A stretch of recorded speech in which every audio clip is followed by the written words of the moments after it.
When Maya returns to her small hometown after years away, the old streets glow with memories she thought she'd buried. Reuniting with familiar faces, she rediscovers warmth, guilt, and the fading art studio that once defined her dreams.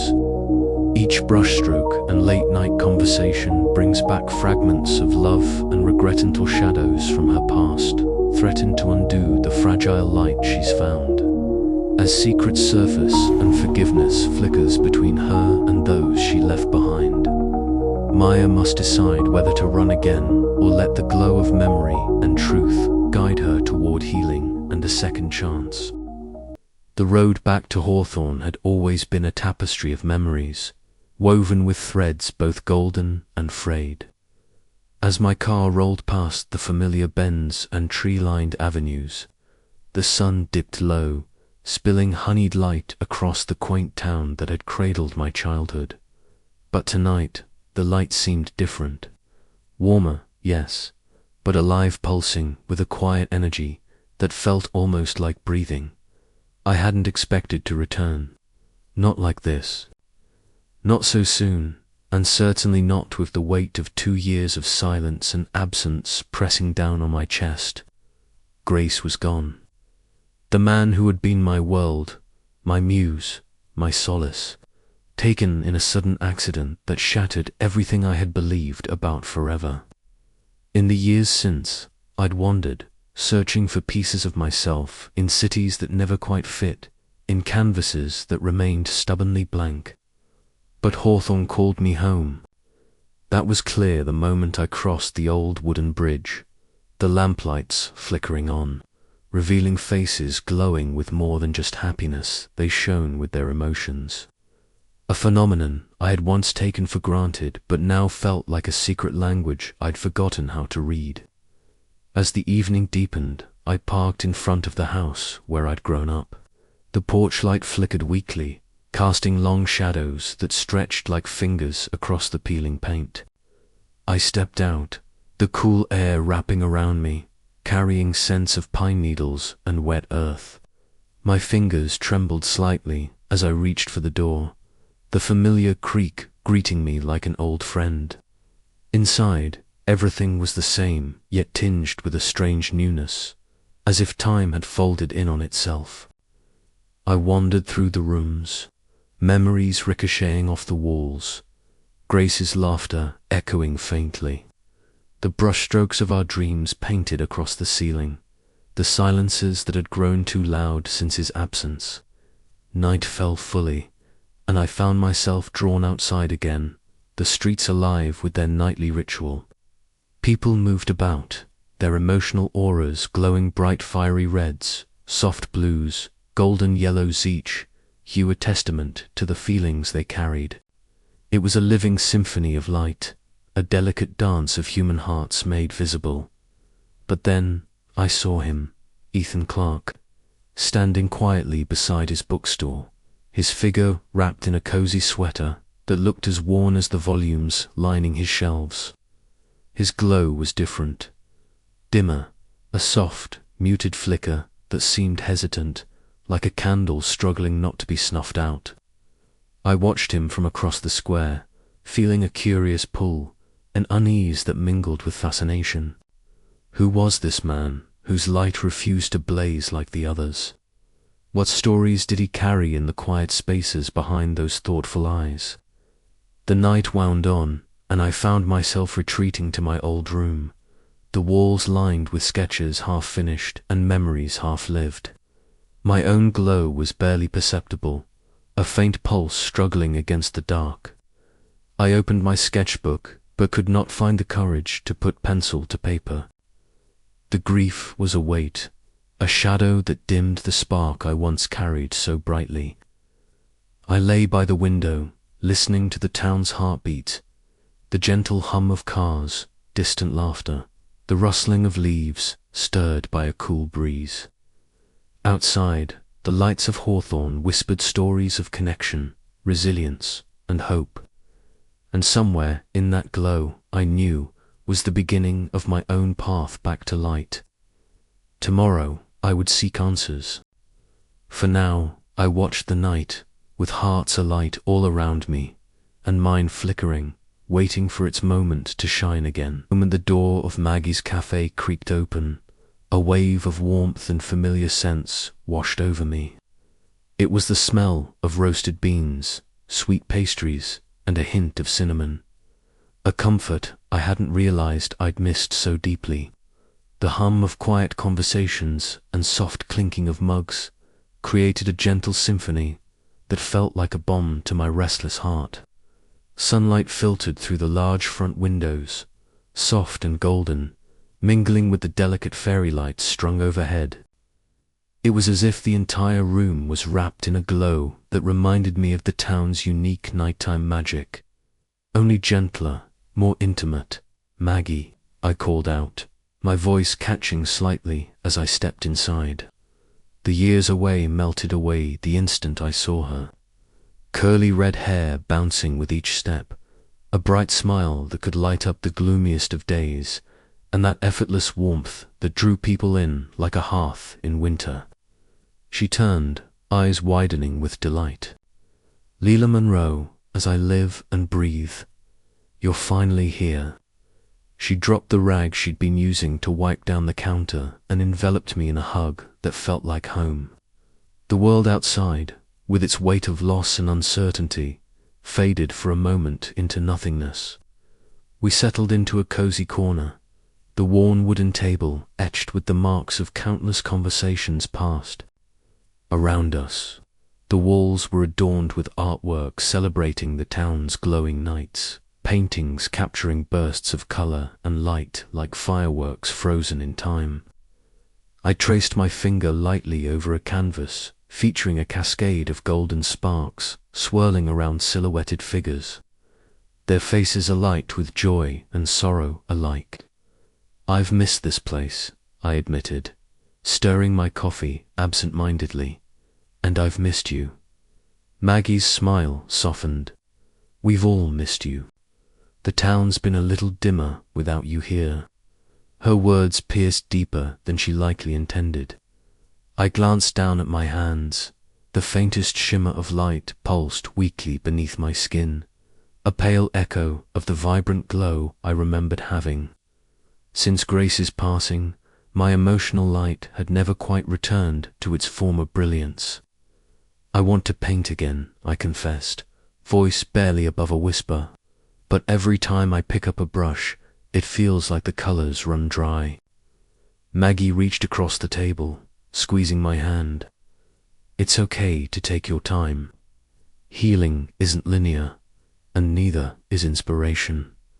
Sometimes the light flickers before it burns bright."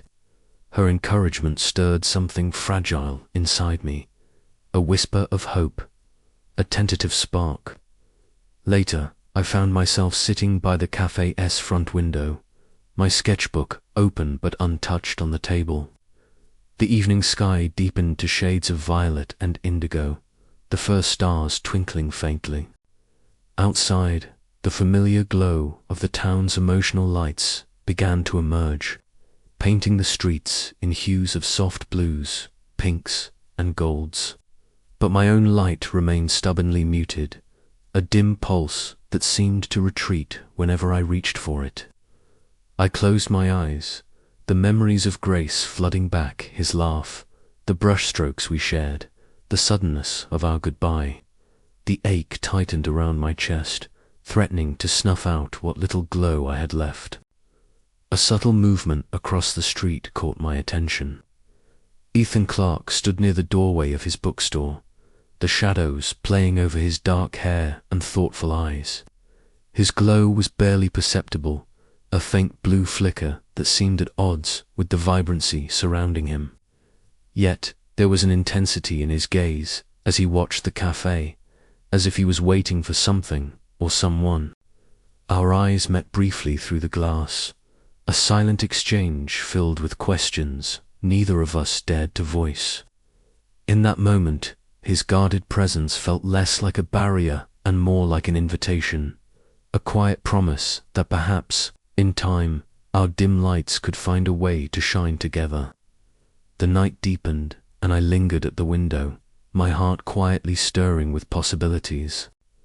Maybe this town, with its glowing souls and hidden shadows, still had a place for me, for my art, for my healing, and maybe, just maybe, for something new. As I left the cafe, Maggie's words echoed softly in my mind. Sometimes the light flickers before it burns bright. And with that, I took a tentative step toward the uncertain but hopeful path ahead. Just beyond the edge of streetlight, Ethan's figure faded into the night. His dim glow flickering once more, a quiet mystery waiting to be unraveled. And so, with the familiar faces around me and the faint lights that refused to fade, I began to feel the first stirrings of a new chapter, one where the past's shadows might finally meet the promise of dawn. But the question lingered, as soft and persistent as the night's glow: could I truly find my way back to the light? The answer, I hoped, lay somewhere between the warmth of old friendships and the quiet watchfulness of a bookstore owner whose own light was waiting to break free. And as the town settled into its nightly rhythm, bathed in colors both bright and faint, I knew one thing for certain: this time I wasn't alone. The afternoon sunlight streamed gently through the large windows of Maggie's cafe, casting long, golden beams that danced across the worn wooden tables and the soft hum of quiet conversations. I sat tucked into a corner seat, my sketchpad resting on my knees, pencil poised but hesitant. The familiar scent of freshly brewed coffee mingled with the faint aroma of cinnamon and baked goods, wrapping around me like a warm, fragile blanket. It had been weeks since I'd touched pencil to paper with any real intention, and even now, my hand felt foreign as it moved uncertainly over the blank page. My eyes flicked up occasionally, tracing the patterns of light and shadow that the late afternoon painted across the cafe. I tried to capture the way the light fell on Maggie's curly red hair as she moved behind the counter, her bright smile a steady beacon amidst the soft chatter of familiar faces. But no matter how hard I tried, the images in my mind were overshadowed by the memories that refused to let me be. Grace's laughter echoing in quiet rooms, the touch of his hand in mine during cold nights, the way his presence had once filled every corner of my world. Each sketch I made was interrupted by a sudden pang, the pencil faltering, the lines wavering like my own uncertain heartbeat. I closed my eyes for a moment, letting the quiet envelop me. The emotional glow that usually radiated from within me was dim, flickering faintly like a candle struggling against a draft. In this town, light was visible, a literal glow that surrounded each person, pulsing with the vibrancy of their emotions. Yet mine felt muted, lost in the shadow of grief. A soft bell chimed as the cafe door opened, and I glanced up to see Ethan stepping inside. His dark hair was tousled just so, and his thoughtful eyes scanned the room before settling on me. The faintest shimmer of his usual dim glow seemed almost imperceptible in the warm light, but was enough to catch my attention. He moved with quiet confidence, ordering a coffee in a voice that was calm and steady, the kind of voice that could soothe without needing to say much. Our eyes met across the room, and for a moment, the noise around us faded into silence. There was a flicker of something, recognition, maybe, or an unspoken understanding that passed between us, fragile yet undeniable. I felt my heart skip, a tentative pulse beneath the fragile surface of my emotions. Ethan was an enigma, his glow always faint, hiding layers of pain and stories I was only beginning to glimpse. Yet here he was, near enough to touch, yet still distant, as if guarding a secret too heavy to share. Turning back to my sketchpad, I tried to capture the moment, the way the light softened around Ethan's figure, the quiet intensity in his eyes, the subtle warmth that spoke of more beneath the surface. But my hand trembled, and the lines were jagged, uneven, betraying the turmoil inside me. Outside the window, a couple laughed as they strolled down the street, their glowing auras bright and steady, a stark contrast to my own flickering light. The sight stabbed at my chest, memories flooding back unbidden. Grace's smile, his voice, the life we had shared and lost too suddenly. I pressed my fingers to the paper, trying to steady the shaking. The glow around me dimmed further, a shadow threatening to swallow it whole. But then, unexpectedly, Ethan moved closer, taking a seat at a nearby table. His gaze lingered on me, a quiet invitation, a silent reassurance that I wasn't alone. Neither of us spoke at first. The space between us was filled with things unspoken, pain, hope, fear, and the tentative beginnings of trust. It was in that shared silence that I felt the faintest flicker of light rekindle within me, fragile but real. "You're sketching again," Ethan said softly after a moment, his voice breaking the quiet. I nodded, unsure if I was more surprised by his presence or his words. "Trying to," I admitted, "but it's harder than I thought." He smiled faintly, a small, genuine curve of his lips that lit up his otherwise reserved expression. "It's okay to struggle. Sometimes the hardest part is just starting." His words settled over me like a gentle balm. I looked up, meeting his eyes once more, and this time there was a spark of something warmer in his gaze. It was the beginning of a connection neither of us had dared to reach for before, a fragile thread of light weaving between two dimmed souls. As the afternoon turned to evening, the glow outside deepened, painting the town in hues of gold and pink. Inside the cafe, the warmth of shared solitude and quiet understanding grew, promising that even in the darkest moments, light could find a way to break through. And in that moment, I dared to hope that maybe, just maybe, I could find my way back to the light once more. The first time Jonas Reed invited me into his study, it felt like stepping into a different era. The room was lined floor to ceiling with bookshelves, each crammed with dusty tomes, yellowed papers, and photographs that whispered stories of generations past. The amber glow from the crackling fireplace threw flickering shadows that danced across the walls, creating a cozy sanctuary from the chill settling outside.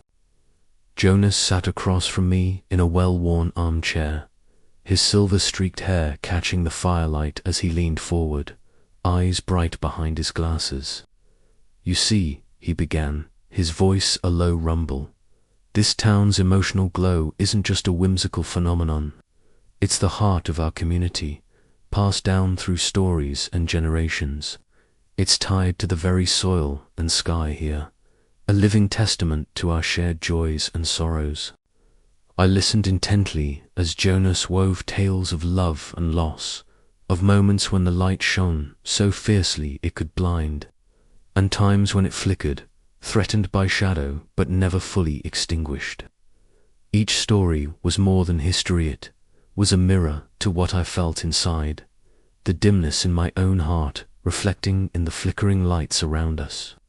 The glow, Jonas explained, is a language of the soul. It reveals what words can't always say.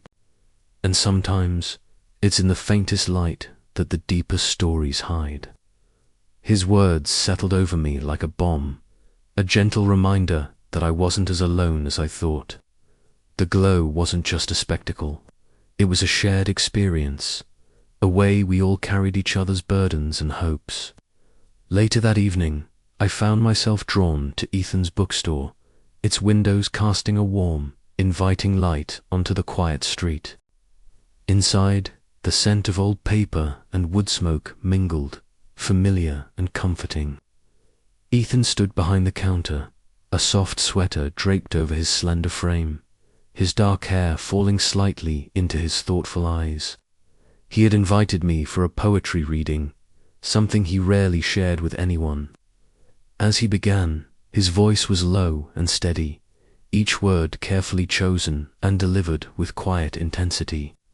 The verses spoke of longing and healing, of light emerging from darkness.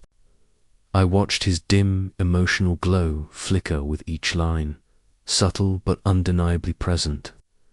For the first time, I saw beyond the muted exterior, glimpsing the depths of his guarded soul. It was as if the poetry laid bare his fears and hopes, weaving a fragile bridge between us. My own glow, still uneven and hesitant, pulsed gently in response. After the reading ended, we exchanged a glance brief, charged with unspoken understanding. The dim light between us seemed to pulse stronger for a moment, a flicker of possibility in the quiet bookstore. Stepping outside, the town was alive with the evening's emotional glow. The streets shimmered with hues of gold, soft blues, and gentle ambers, a collective radiance that wrapped around everyone like a warm embrace. I stood there, feeling the faint stirrings of hope within me, a fragile light beginning to grow amid the shadows of grief. That night, as I walked home beneath the glowing sky, I realized that the stories Jonas told and the poetry Ethan shared weren't just tales or words, they were keys. Keys to understanding that even in the deepest sorrow, connection could kindle light. And maybe, just maybe, my heart could learn to shine again. But the question lingered. How far was I willing to open my heart to let that light in? And could Ethan, whose own glow had always puzzled me, find the courage to do the same? The night held its breath, waiting for the next chapter to unfold. The bookstore was quiet, save for the faint creak of wooden floorboards and the soft rustle of pages. Evening had fallen, and outside, the town was bathed in the gentle luminescence that came from the emotional auras of its inhabitants. Lila sat near the back, the familiar scent of aged paper and coffee mingling in the air. Her eyes traced the dim glow that surrounded Ethan, who stood behind the counter, his gaze distant. She had noticed from the moment she arrived that his light never quite matched the brilliance of those around them. It was faint, almost hesitant, flickering like a candle struggling against a breeze. Tonight, something in the quiet between them invited a shift. Lila wrapped her fingers around her warm mug, summoning the courage to ask the question that had lingered in her mind since their first encounter. "Ethan," she began softly, "why does your light stay so dim?" He looked up, startled, then exhaled slowly as if releasing a weight he'd carried alone for years. "It's not an easy story," he admitted, his voice hushed. "But I want to tell you." He gestured to a small nook bathed in the soft glow of a desk lamp. They moved there, settling into worn armchairs, surrounded by stacks of books and the quiet hum of the town's night. Ethan's hands trembled slightly as he gathered his thoughts. "When I was a boy, my sister Ella was my whole world," he began. "She was vibrant, her light was so bright it could fill a room. But she was sick, very sick, and she left us when I was still too young to understand what it meant to lose someone." Lila listened intently, the warmth she felt for him mingling with a profound sadness. "I think my light dimmed the day she did," he continued. "I've been afraid ever since of letting anyone get close enough to hurt me again." The weight in his words settled between them, yet it also opened a new space, one where vulnerability could exist without judgment. Lila reached out, her fingers brushing lightly against Ethan's, an unspoken promise of understanding. Just then, the bell above the door jingled as Jonas Reed entered, his silver-streaked hair catching the light. He smiled gently at the pair, sensing the significance of the moment without intruding. "I thought you might be here," Jonas said, settling beside them. "The festival's coming, and there's much to prepare. But it's good to see you both finding your way back to light." His presence was grounding, a reminder of the community that surrounded them. each person's glow a thread in the town's luminous tapestry. Lila glanced at Ethan, whose eyes held a flicker of something new hope. As Jonah spoke about the history of their town's unique gift, Lila pulled out her sketchbook. Her pencil moved with a gentle urgency, capturing the subtle contrasts of light and shadow that danced around Ethan's aura. Each line was a testament to the complexity of pain and healing, to the fragile beauty of second chances. Night deepened, and the glow outside grew ever more vivid, but inside the bookstore, a quieter light was taking hold, one forged from shared stories, empathy, and the tentative steps toward opening hearts once more. "Thank you," Ethan whispered when Lila paused her drawing, eyes meeting hers with a newfound softness.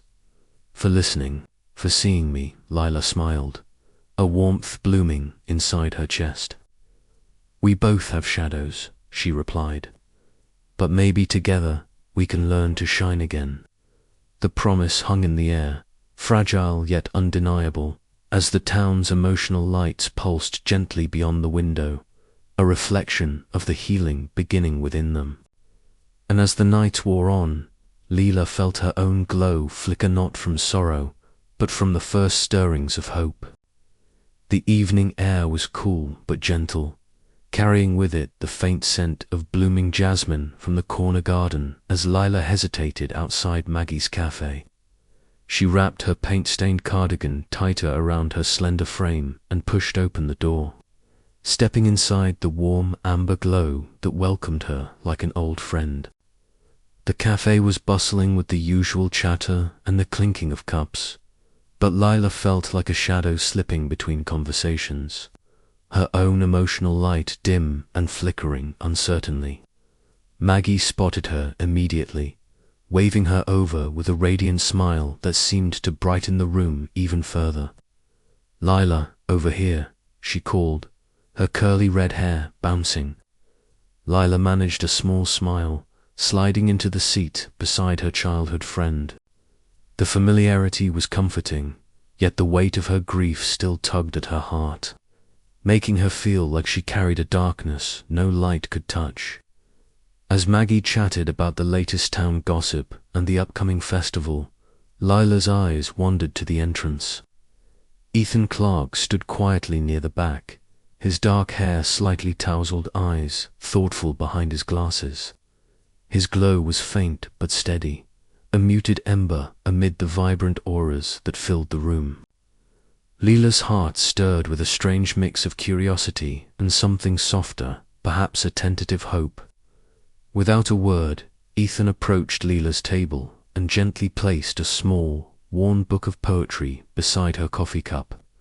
His fingers brushed briefly against the edge, and their eyes met for a fleeting moment, an unspoken acknowledgement passing between them. Then he retreated silently, blending back into the warm shadows of the cafe. Lila stared down at the book, fingers trembling slightly as she opened it to a marked page. The poem spoke of light flickering in darkness, of hope kindled amid despair, mirror of the fragile glow she felt pulsing faintly within her chest. Her dim light, once dormant and cold, now stirred with a gentle pulse, as if Ethan's quiet kindness had breathed life into it.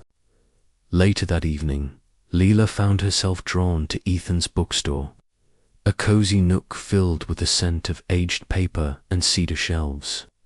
She hesitated on the creaky wooden steps, the soft twilight casting long shadows over the glowing town square. Ethan sat on the top step, a worn book resting in his lap.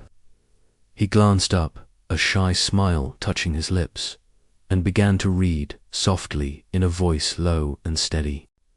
His words wove through the quiet air, poems about loss and light, about the flickers of hope that persist even in the darkest nights. Lila listened, her eyes tracing the lines of his face, the subtle movements of his hands turning pages. The dim glow around her seemed to pulse in time with his voice, growing stronger with each stanza. For the first time in months, she felt her heart open, a fragile crack through which warmth could seep. Back in her small studio apartment, Lila sat by the window, the soft glow of the town's lights spilling in to mingle with the shadows. She held a brush hesitantly, staring at the blank canvas before her. The memories of Grace, her late husband, whispered in the stillness, threatening to overwhelm her fragile resolve. But Ethan's quiet support echoed in her mind, the shared moments of kindness and poetry lending her strength. With a deep breath, she dipped the brush into vibrant blues and warm golds, the colors flowing onto the canvas with tentative strokes. Her glow flickered uncertainly but grew steadier, a small flame rekindled within her. The act of creation was both painful and exhilarating, an embrace of grief and hope entwined. One evening, drawn by a restless impulse, Lila and Ethan wandered through the softly glowing town square. The emotional lights of their neighbors shimmered like stars come down to earth, a constellation of human feeling that wrapped around them in a tender embrace. Their footsteps echoed softly on the cobblestones as their glows mingled, faint and flickering, yet undeniably real. They walked side by side in comfortable silence, the night air filled with the scent of earth and jasmine, the distant laughter of children, and the gentle rustle of leaves. In that shared moment, unspoken but deeply felt, Lila sensed the first true stirrings of connection, a fragile thread weaving their hearts closer amid the lingering shadows. Though the path ahead remained uncertain, the flickers of light between them illuminated a way forward. Small acts of kindness, quiet moments of vulnerability, and the courage to face their pain together began to chip away at the walls they had both built. The town's unique gift, the visible glow of emotion, became a beacon, guiding Lila and Ethan toward healing and perhaps, one day, love. As she lay awake that night, Lila's thoughts drifted to the poetry Ethan had shared, to the soft pulse of her own light growing stronger. The darkness that had once seemed so absolute was beginning to break apart, revealing glimpses of dawn. And in the quiet, she found herself wondering if maybe, just maybe, the faintest flickers could grow into a brilliant flame. The light was fragile, yes, but it was there, and it was enough for now. Outside, the town's glow shimmered under the vast night sky, a silent promise of second chances and the healing power of connection. The journey was far from over, but for the first time in a long while, Lila felt ready to take the next step, guided by the gentle pulse of hope kindled by a quiet bookstore owner's kindness. And as the night deepened, so did the light within her, flickering softly but steadily, a beacon in the darkness, waiting to be embraced. The warm glow of the cafe wrapped around me like a familiar embrace, a stark contrast to the cold weight that still sat heavily in my chest. Maggie's Cafe had always been a sanctuary, a place where the light of the town seemed to gather and pulse with its own quiet rhythm. Tonight that light felt softer, more intimate, a perfect setting for the conversation that awaited us. I sat across from Maggie at our usual corner table, the one with the chipped wooden edges and the faint scent of roasted coffee beans lingering in the air. Her curly red hair caught the amber light, flames flickering in every strand. Her smile, though still bright, held a hint of fragility I hadn't seen before. "It's been tough," she began, her voice low but steady. "Losing someone you thought was going to be part of your story for a long time. I never thought I'd have to face that kind of quiet, you know, the kind that sneaks in and dims your light without warning." Her words resonated deeply. I knew the feeling too well. The way grief could settle like a shadow, dulling the glow that once radiated so naturally. I nodded, swallowing the lump in my throat, grateful that Maggie had broken the silence first. "I've been trying to find my light again," she continued, but it's like learning to see in the dark. Every day is a small step forward, and sometimes 2 steps back. She reached behind the counter and pulled out a small card, its edges worn, but the watercolor painting on it still vibrant. It was a tiny landscape, a sunrise breaking over a field of wildflowers, a symbol of hope, she said. I traced the delicate brushstrokes with my eyes, feeling a spark of inspiration flicker inside me. I painted this after the breakup, Maggie confessed. It was my way of telling myself that even after the darkest nights, the light returns. I want to believe that for both of us. Her openness stirred something inside me, a tentative hope that maybe I wasn't as alone in my struggle as I'd thought. For the first time in months, my glow pulsed gently, a subtle but significant sign that the walls I'd built around my heart were beginning to crack. We talked late into the evening, sharing stories of loss and the slow, uneven path toward healing. Outside, the town's emotional glow shimmered like a sea of fireflies, each light a testament to the resilience of human connection. At one point, I found myself sketching on a napkin, the pencil moving almost of its own accord, capturing the warmth of the moment and the fragile thread of hope weaving between us. The scratch of graphite on paper was a soothing rhythm, a reminder that creation was possible even amidst pain. "You're going to find your way back," Maggie said softly, catching my gaze. "You just have to let yourself feel it, all of it. The sorrow, the joy, the fear. It's all part of the light." Her words settled over me like a gentle tide, washing away some of the heaviness that had clouded my vision. I realized that the journey ahead wouldn't be easy, but with Maggie by my side and the town's glowing hearts around me, I was ready to take the next step. As the night deepened, our glows intertwined to flickering lights, finding strength in shared vulnerability. And for the first time since I'd returned, I allowed myself to believe that maybe, just maybe, my light could shine again. The cafe door chimed softly as a late customer left, and I glanced around the cozy space, feeling the pulse of life and hope in every corner. Tomorrow was uncertain, but tonight, surrounded by friendship and the promise of new beginnings, I was ready to face whatever came next. And as I packed up my sketches and prepared to leave, I knew this was only the beginning.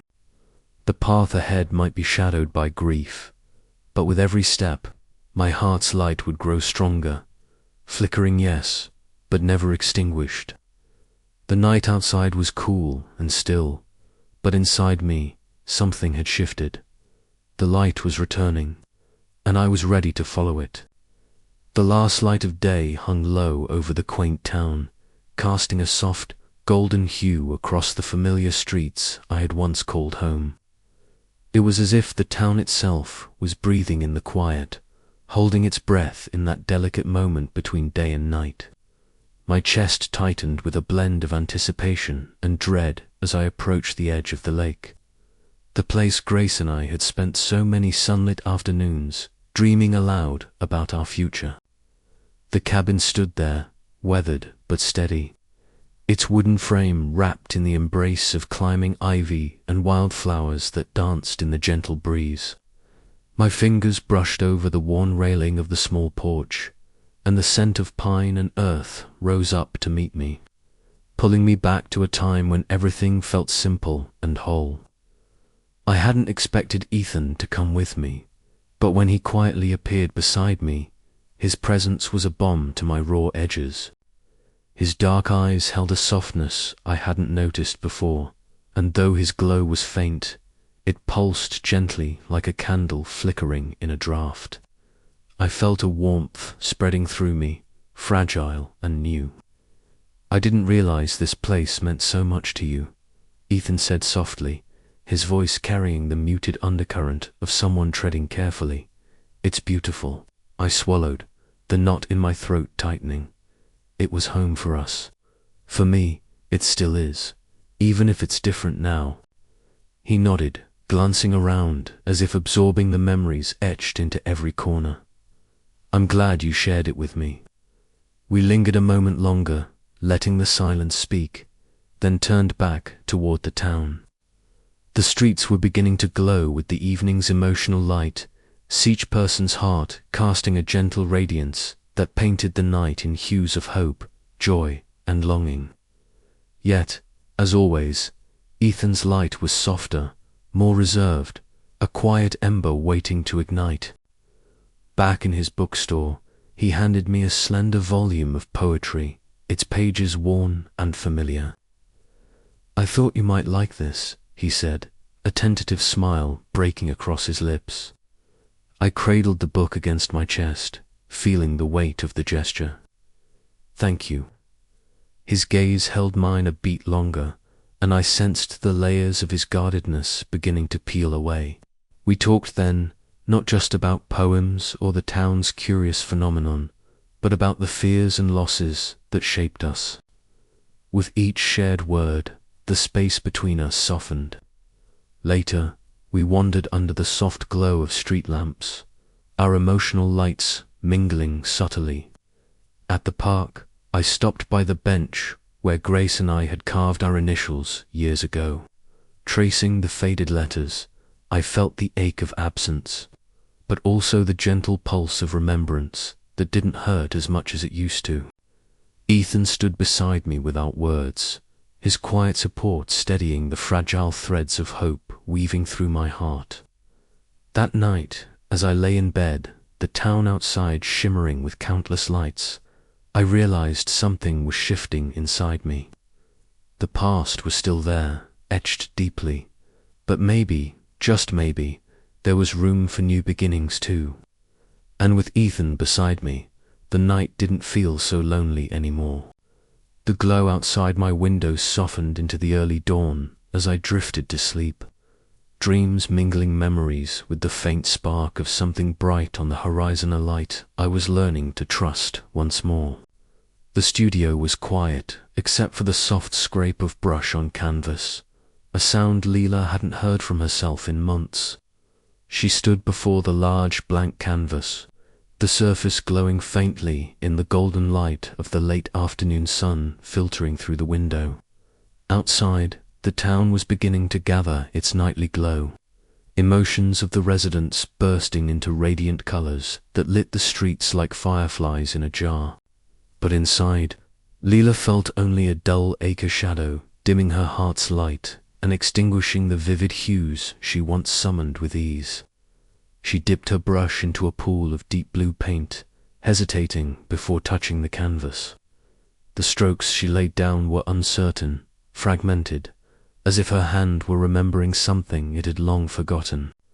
The image in her mind was clearer, vibrant scene of the town illuminated by the emotional lights that everyone wore like a second skin after dark, but the colors on the canvas failed to match the brilliance she saw in her mind's eye.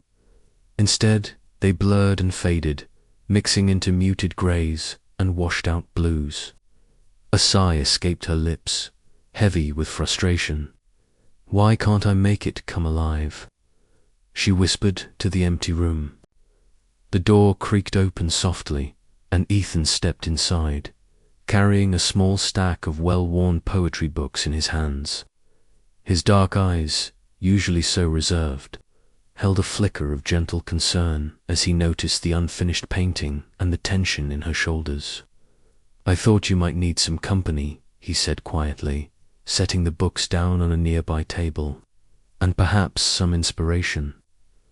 Lila looked up, surprised but grateful. "I'm trying," she admitted, "but it feels like the light inside me is just flickering barely there." Ethan nodded knowingly and settled into a chair by the window. He opened one of the poetry books and began to read aloud. His voice was low, steady, carrying the cadence of verses that spoke of loss and hope intertwined. The words filled the room, wrapping around Lila like a warm blanket against the chill of her grief. As she listened, Lila felt something shift inside her. The dull ache softened, replaced by a fragile thread of warmth. Her hand found the brush again, this time moving with tentative confidence. The strokes became bolder, the colors richer, as if Ethan's words had breathed life back into her fading glow. Outside, the town's emotional lights flared brighter, a symphony of colors reflecting the collective heartbeats of the people. Lila glanced through the window, watching as the radiant auras mingled and danced, a living tapestry of human feeling. It was beautiful land, achingly distant from the shadow she'd carried for so long. Ethan's voice continued, weaving poetry and quiet encouragement. When he finally closed the book, Lila felt tears prick at her eyes, not from sorrow, but from the delicate hope blossoming within her. "Thank you," she whispered, her voice trembling with newfound resolve, "for reminding me there's still light to find." Ethan smiled softly, his own dim glow flickering faintly brighter in response.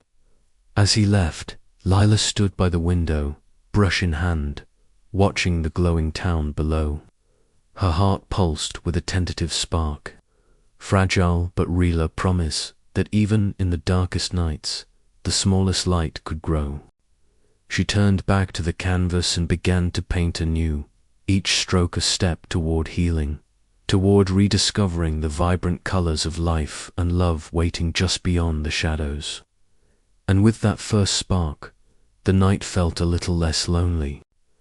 The morning air was crisp, carrying the scent of early autumn as I stepped into the heart of the town square. The familiar cobblestones beneath my feet seemed to hum with an energy I hadn't felt in years. Around me, the townspeople bustled with purpose, stringing lanterns that shimmered with soft hues of gold and lavender, ribbons fluttering like gentle brushstrokes of light in the breeze. This was the week of the Emotional Light Festival, a celebration I had admired from afar in my youth, but now, standing here, it felt more urgent, more personal. Jonas Reed approached, his silver-streaked hair catching the sun's rays. He wore his usual neat button-down and held a clipboard filled with notes. "Lila, Ethan," he greeted us both, his voice warm. "Glad you could join. We have much to do."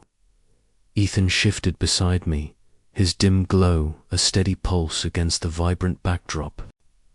"I wasn't sure about getting involved," he admitted quietly, but Jonas convinced me.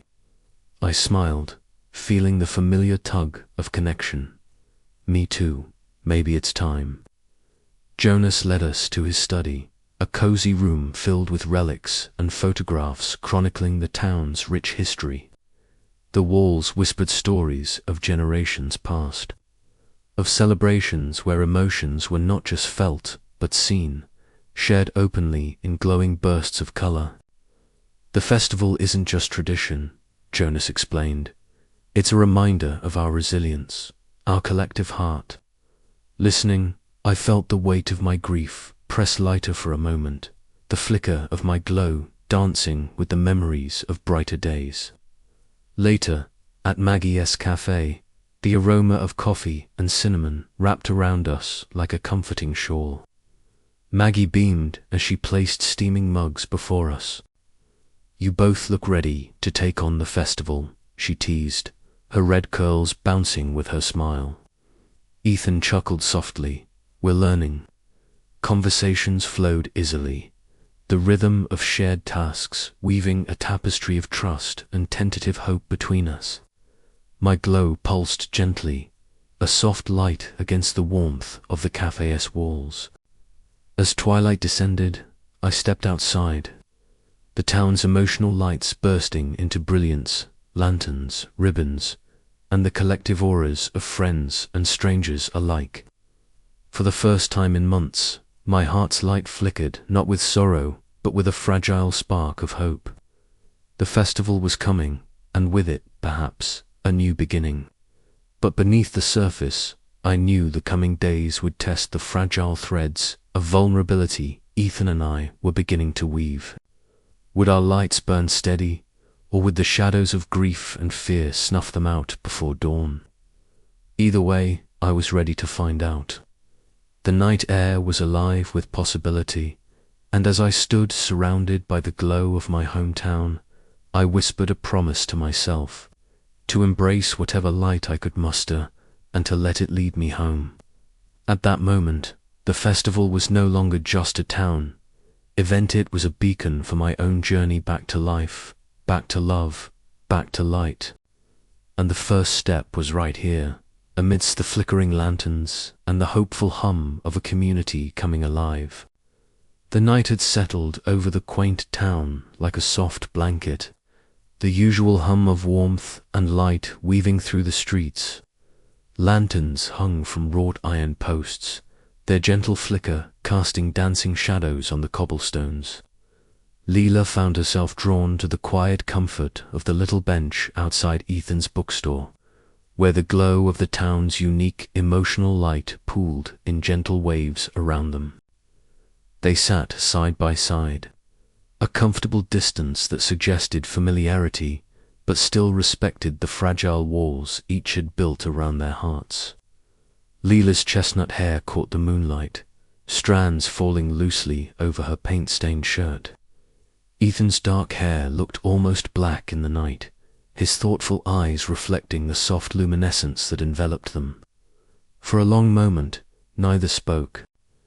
The silence was not awkward but filled with the kind of unspoken understanding that years of shared space, though not always shared words, could create.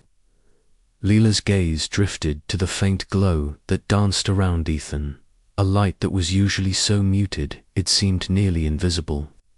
Tonight, however, she noticed a subtle flicker, like the tentative first spark of a flame struggling against the dark. Ethan cleared his throat softly. "I brought something," he said, his voice low and steady but carrying a hint of nervousness she hadn't heard before. Curious, Lila turned to look at him. In his hands was a slender book, its cover worn but cared for, the edges softened from frequent handling. "Poetry," he explained simply. Lila smiled, the warmth in her chest growing despite the chill in the air. "I'd love to hear you read," she said quietly. Ethan nodded and opened the book with reverence, fingers trembling just slightly as he found the poem he wanted to share.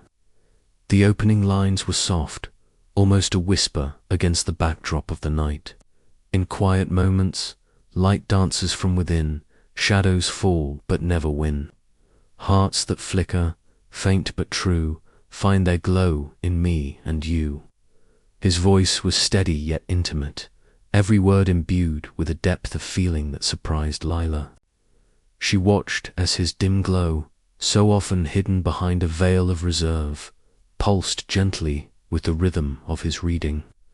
The emotion in the poem spilled over, a delicate bridge forming between their separate worlds of grief and guarded hope.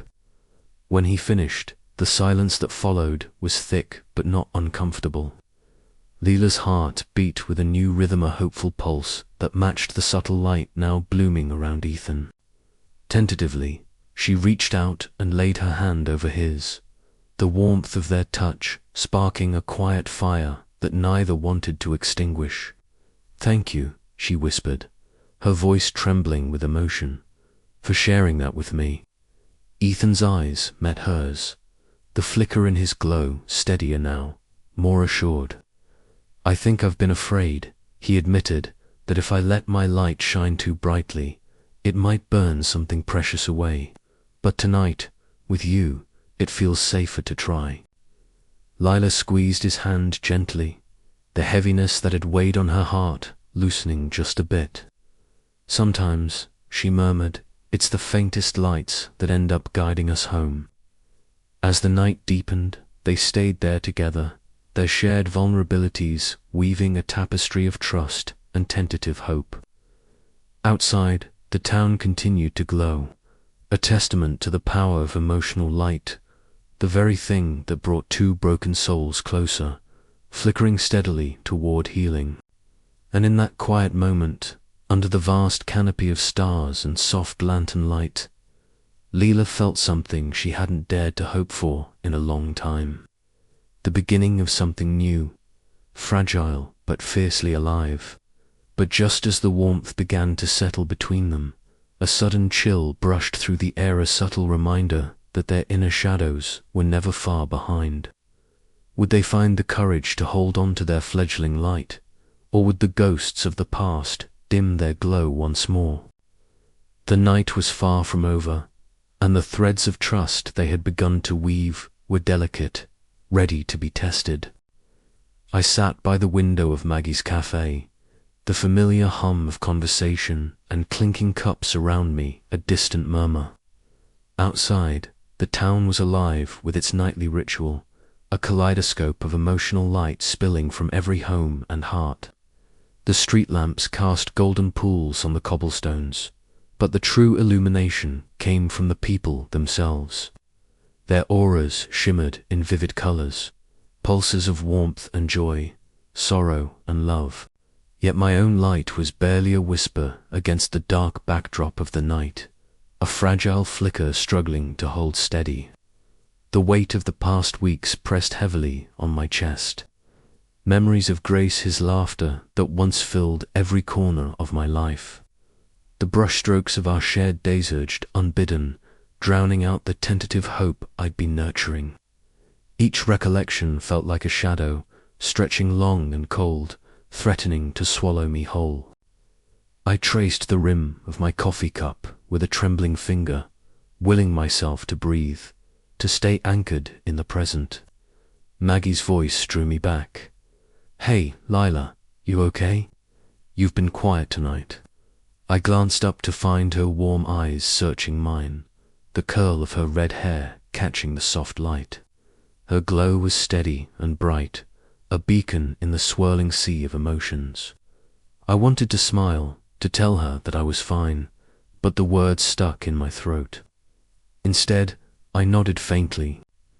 "You don't have to pretend here," she said gently, sliding into the seat across from me. "We all have our shadows. It's okay to let them in sometimes." Her kindness was a balm, but it also reminded me of how deeply I'd retreated into myself. I was afraid that if I let go, the darkness would consume me. I feared losing the fragile thread that kept me tethered to hope. Across town, Ethan sat in the quiet sanctuary of his bookstore, the scent of aged paper and ink a familiar comfort. His dim glow cast faint, wavering shadows along the shelves, mirroring the turmoil within. He turned the thin pages of a weathered poetry book, the verses resonating with the ache he rarely voiced aloud. He longed to reach out to me, to bridge the distance I'd put between us. But the scars left by his own losses made him cautious, reluctant to expose the fragile light he guarded so fiercely. Each attempt to offer support was tempered by the fear of rejection, not just of his feelings, but of the vulnerability they revealed. Back in my studio, I stood before a canvas half covered in muted blues and greys, the colors dull and lifeless, mirroring my spirit. My hands shook as I lifted a brush, memories of Grace swirling in my mind like a storm. The ache of loss was raw, a wound that refused to heal. Every stroke felt like a battle against the darkness that threatened to smother my creativity, my very soul. I sank onto the floor amidst scattered sketches, the silence pressing in. The emotional glow that surrounded the town's nights felt like a distant dream, something I had once been part of but could no longer reach. The fear that my light might extinguish completely gnawed at me, a shadow darker than the night itself. One evening, Maggie found me there, curled up on the floor with paint-stained hands and tear-streaked cheeks. She didn't speak at first, simply sat beside me, her presence a steadying force. When she finally broke the silence, her voice was soft but firm. "You don't have to carry this alone, Lila. Let us in. Let me in." Her words were an invitation, a fragile bridge over the chasm of my grief. For the first time in weeks, I felt a flicker of something warmer than sorrow, a tentative hope that maybe, just maybe, I could find my way back to the light. But even as I took that first step, the shadows of the past lingered, whispering doubts and fears. Could I trust myself to be vulnerable again? Could Ethan and I navigate the fragile path toward healing without breaking?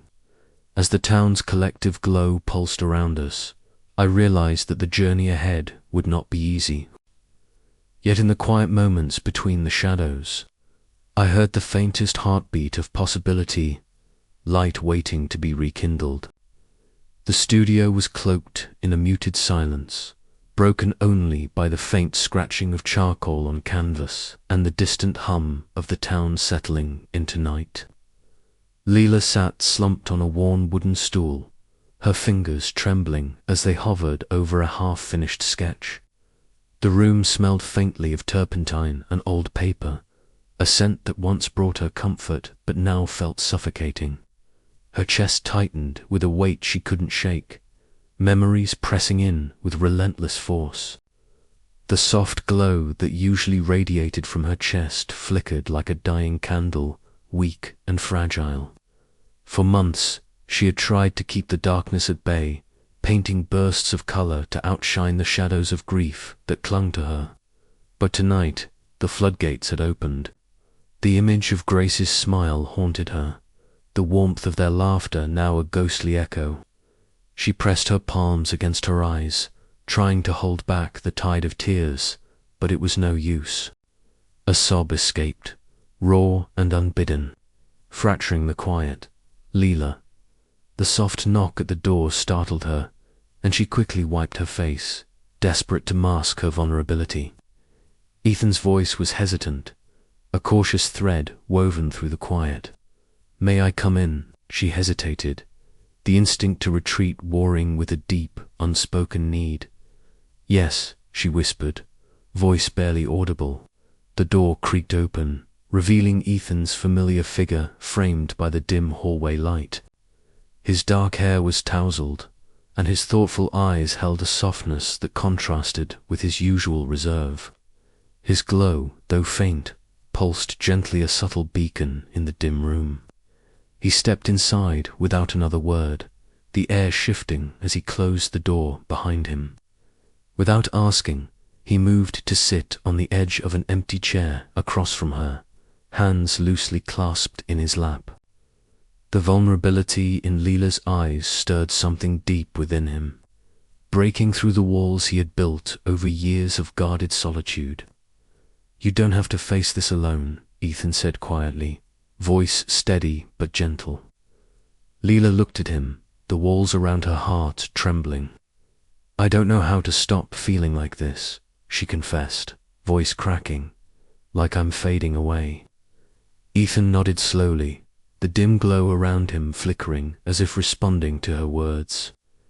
"I've been there, more times than I can count."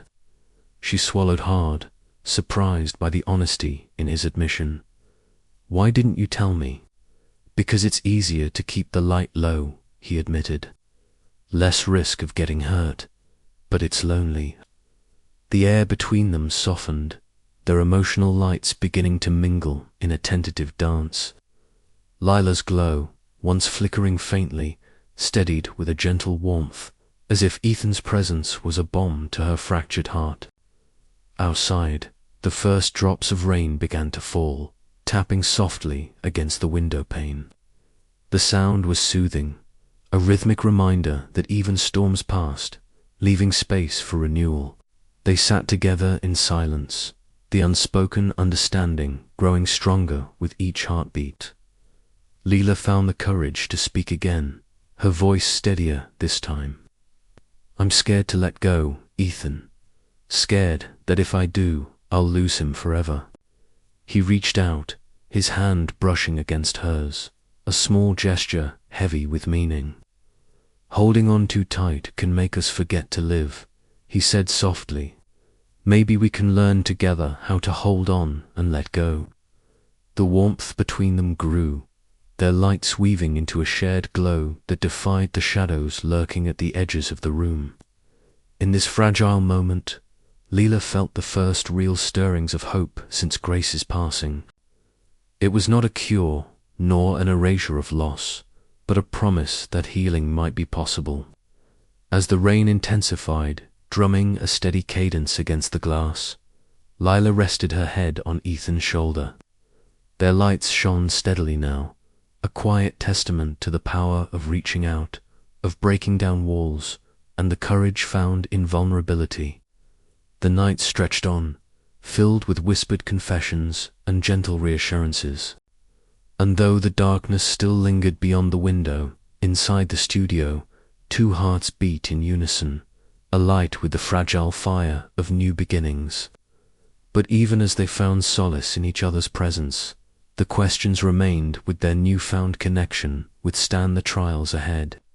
Could they both learn to trust the light within, despite the shadows of their pasts? The answers were still unfolding, like the slow bloom of dawn after the longest night.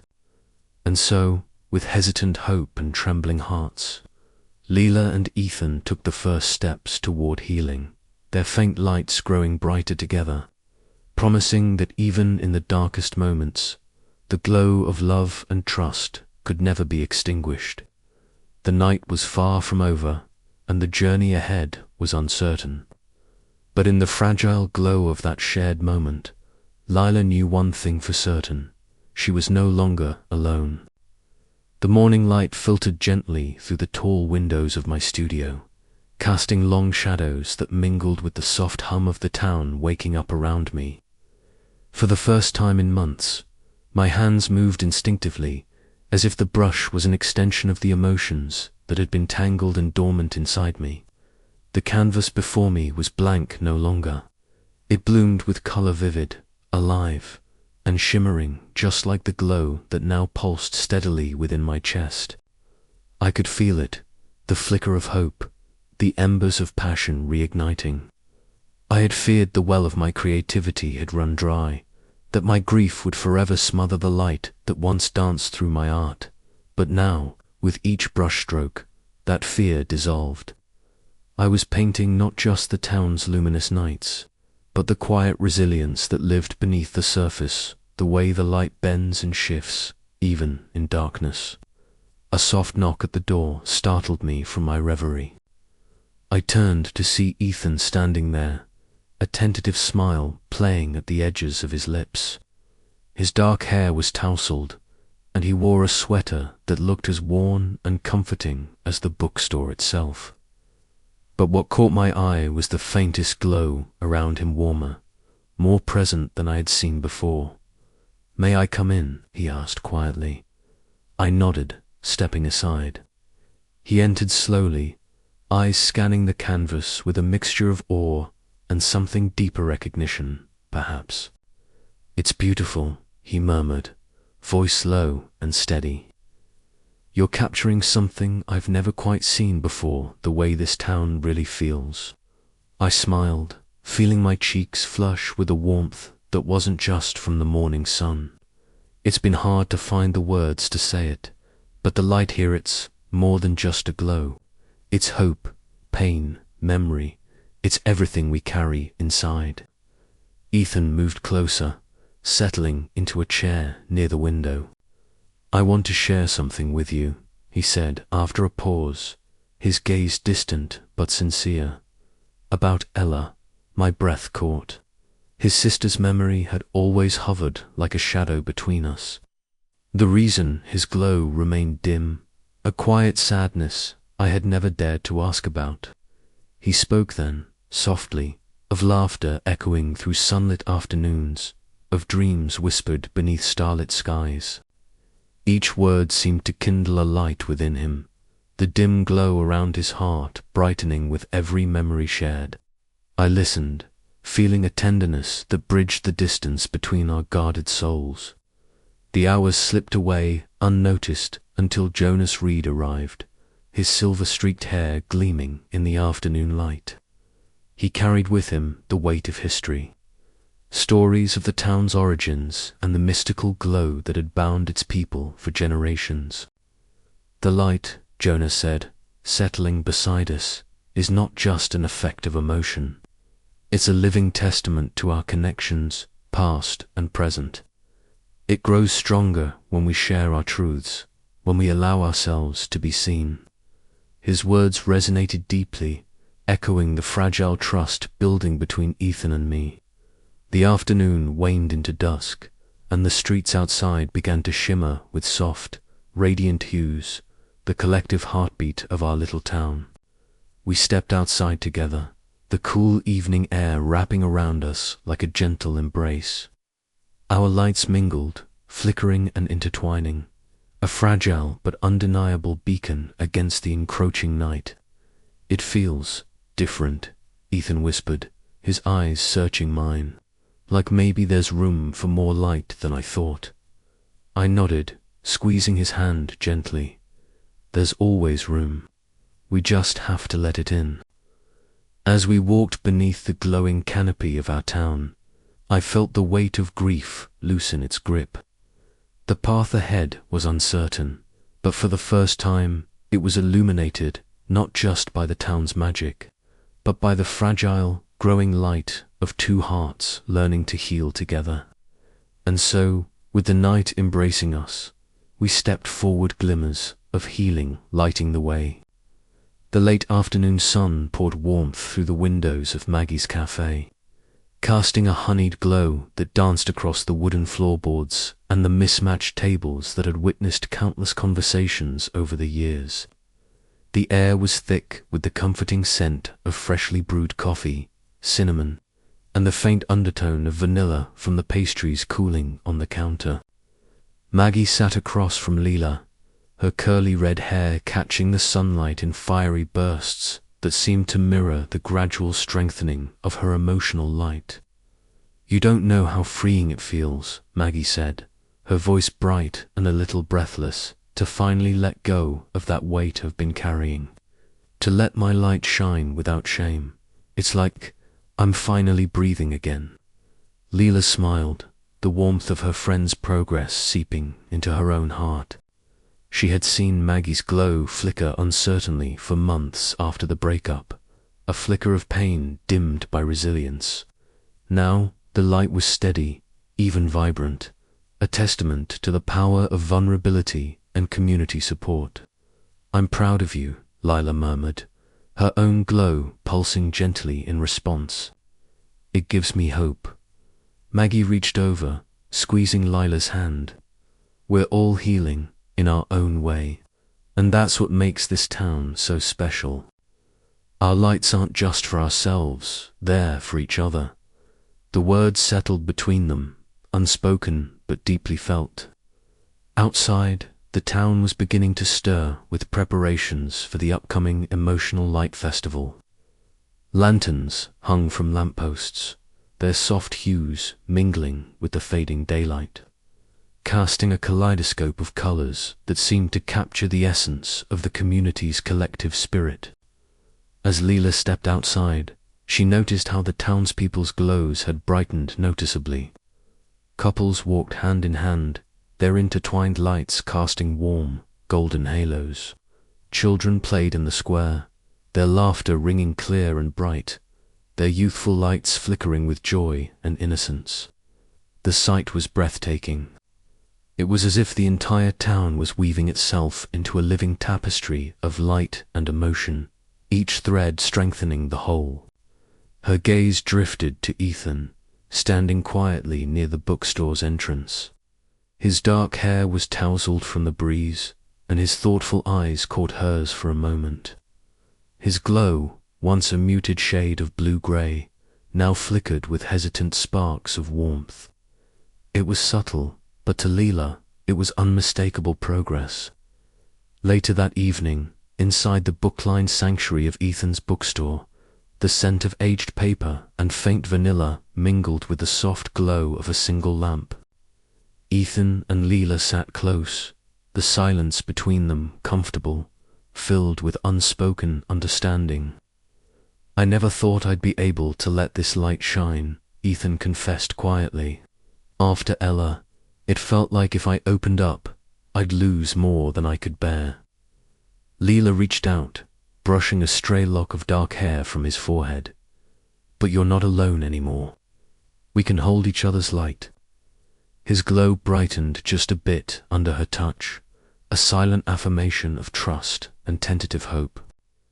The next day, the town square was alive with preparation.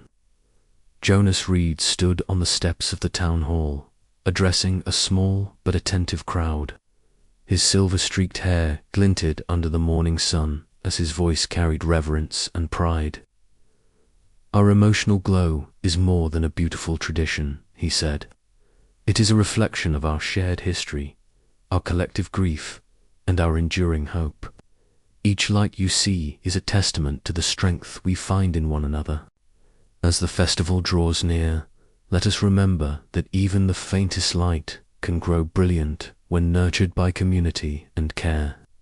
The crowd listened, their hearts pulsing visibly in shades of gold, pink, and blue, a living mosaic of resilience and connection. Lila felt a swell of emotion rise within her, a mix of gratitude and anticipation. The threads of their individual journeys, her grief, Maggie's healing, Ethan's courage, Jonas's guidance, were weaving together into something larger, a communal tapestry that would shine bright at the festival. As she looked around at the faces aglow with hope, she whispered to herself, "We're ready." But beneath the surface, she knew the coming days would test their lights in ways they hadn't yet imagined. The festival was not just a celebration. It was a crucible for healing, for confronting shadows, and for embracing the unknown with open hearts. And in that, Lila found a spark of something new, a promise that even in the darkest moments, the light within could be rekindled, stronger and more brilliant than ever before. As the sun set, casting long shadows over the glowing town, Lila felt a quiet determination settle in her chest.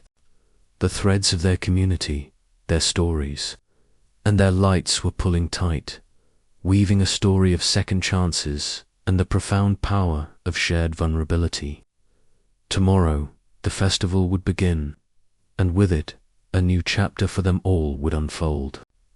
The late afternoon sun filtered softly through the tall, narrow windows of Ethan's bookstore, casting elongated shadows across the worn wooden floorboards.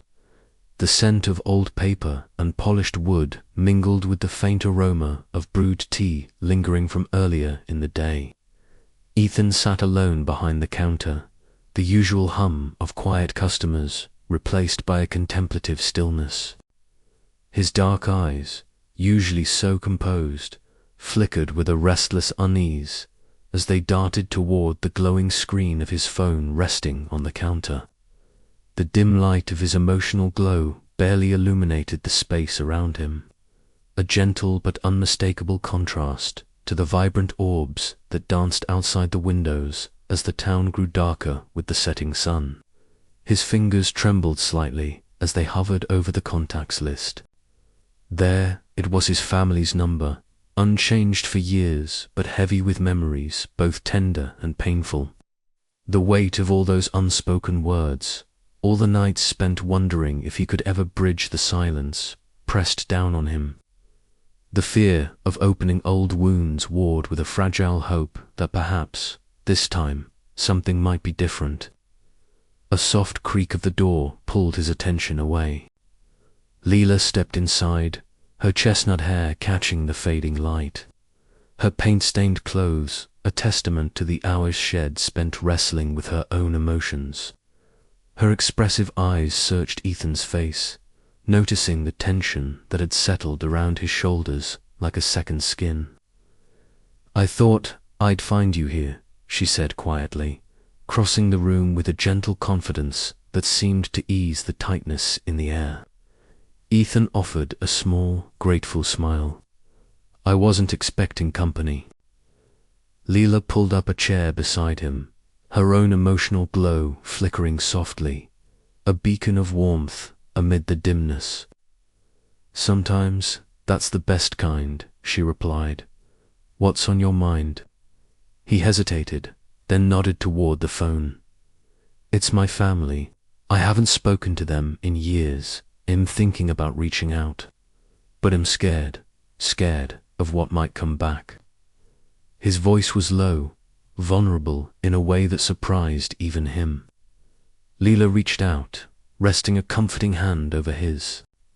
"Fear is part of healing," she said gently, "but so is hope. You don't have to face it alone." Together, they sat in companionable silence as twilight deepened outside, the town's unique glow beginning to shimmer around them.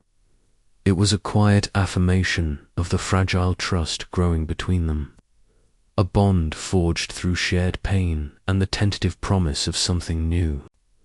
A few days later, Ethan and Lila wandered the familiar streets under a canopy of stars, their emotional lights weaving together like threads in a tapestry.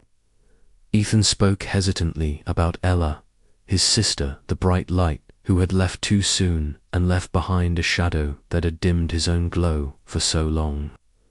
"I always thought if I reached out to my family, I'd only face more loss," he confessed, "that it would break me all over again." Lila squeezed his hand. "But sometimes reaching out is how we find the strength to carry on." When Ethan's phone buzzed with a reply from his family, the message was cautious but hopeful, a step toward reconciliation that neither had dared to expect. The light around Ethan brightened imperceptibly, a soft radiance that mirrored the growing warmth in his chest. He shared the news with Lila, their smiles reflecting the promise of healing and the possibility of brighter days ahead. As they sat together in the quiet of the bookstore, their emotional glows mingling and strengthening, a new chapter began to unfold, one where fear no longer dictated the boundaries of their hearts. The echoes of loss remained, but they no longer defined the rhythm of their lives. Instead, they became part of the intricate pattern of resilience, trust, and love that illuminated their path forward. Yet, as the night deepened, both knew that this was only the beginning of a journey filled with challenges and discoveries, where the faintest light could grow brilliant with care and courage. The question lingered softly in the air. Could they both embrace the vulnerability required to truly let their hearts shine? The answer, like the town's eternal glow, promised to reveal itself in time. The last rays of sunlight spilled softly over the rooftops of the town, casting long shadows that stretched like fingers across the cobblestone streets. From the small window of her studio, Lila Monroe watched as the first lanterns flickered to life, their delicate glow weaving through the trees and lighting up the faces of neighbors preparing for the festival. Despite the familiar warmth that spread across the evening air, a cold tightness gripped her chest, not of anxiety that twisted deeper with every heartbeat. She leaned closer to the window, fingertips tracing the cool glass as if it might somehow shield her from the vulnerability that awaited. The emotional light festival was more than a tradition in this town. It was a communal rite of opening, of laying bare what so often remained hidden behind daily smiles and polite nods. For Lila, who had spent so long cloaked in the shadow of grief, the prospect of bearing her flickering, fragile light to the world felt both terrifying and necessary. Her thoughts drifted to Ethan Clark, the quiet bookstore owner whose glow had always been a muted mystery. Alone in his shop, he sat hunched over a worn collection of poetry, the pages yellowed with time and edges softened by countless readings. His dim light pulsed faintly, a hesitant heartbeat in the dimming room. She knew he wrestled with his own fierce fears, shaped by loss and the long years of holding himself apart from others to avoid pain. Tonight, she hoped, might be the night he finally let that light grow. The air outside thickened with the scents of autumn cinnamon, wood smoke, and the rich aroma of freshly brewed coffee wafting from Maggie's cafe down the street. The cafe was a hub of warmth and laughter, a place where old friends gathered and new hopes were kindled. Inside, Maggie Turner moved with practiced ease, her curly red hair bouncing as she moved between tables, encouraging smiles and sharing quiet words of encouragement. Lila stepped into the cafe, the comforting chatter wrapping around her like a soft blanket. She found Maggie wiping down the counter, her bright eyes meeting Lila's with unspoken understanding. "You look like you're carrying the weight of the world," Maggie said gently, sliding a steaming cup of tea toward her. Lila sighed, fingers curling around the warm mug. "It's the festival, Maggie. I thought I was ready, but now I'm not so sure." Maggie nodded knowingly. "It's okay to be scared. Opening your heart isn't easy, especially when it's been broken. But you're not alone. We're all glowing because we've found the strength to keep going, even in the dark." The words settled over Lila like a bomb, softening the edges of her anxiety. She took a slow sip, feeling the warmth spread through her, a small flicker of light rekindling within. Meanwhile, Ethan stood behind the counter of his bookstore, the quiet hum of evening settling round him. He ran his fingers over the spine of a poetry book, his thoughts as tangled as the words on the pages. The festival was hours away, but the weight of what it demanded pressed heavily on him. To open up to share his pain, his fears felt like stepping into a blaze that might consume him. Yet, beneath his hesitation, there was a growing resolve. Lila's presence, her tentative light shining despite her sorrow, stirred something fragile but fierce within him. Maybe, just maybe, he could let his own light grow brighter. Outside, the town square buzzed with energy. Strings of lanterns crisscrossed overhead, casting a warm golden glow over booths laden with handmade crafts and fragrant baked goods. Jonas Reed moved steadily through the crowd, clipboard in hand, coordinating last-minute preparations with calm authority. His silver-streaked hair caught the lantern light, and his glasses reflected a quiet determination. He paused to exchange encouraging words with the volunteers, reminding everyone that the festival was more than celebration. It was a shared act of healing. "Our lights shine brightest when we face the darkness together," he said, his voice steady and sure. Back in her studio, Lila paced, wrestling with the storm inside her. The thought of stepping into the festival's glow, surrounded by the radiant emotions of the town, felt overwhelming. Her grief, which had once dulled her light to a near invisibility, now pulsed with a strange energia mixture of fear, hope, and the aching desire to belong again. A soft knock at the door startled her. Ethan's voice, quiet but firm, came through.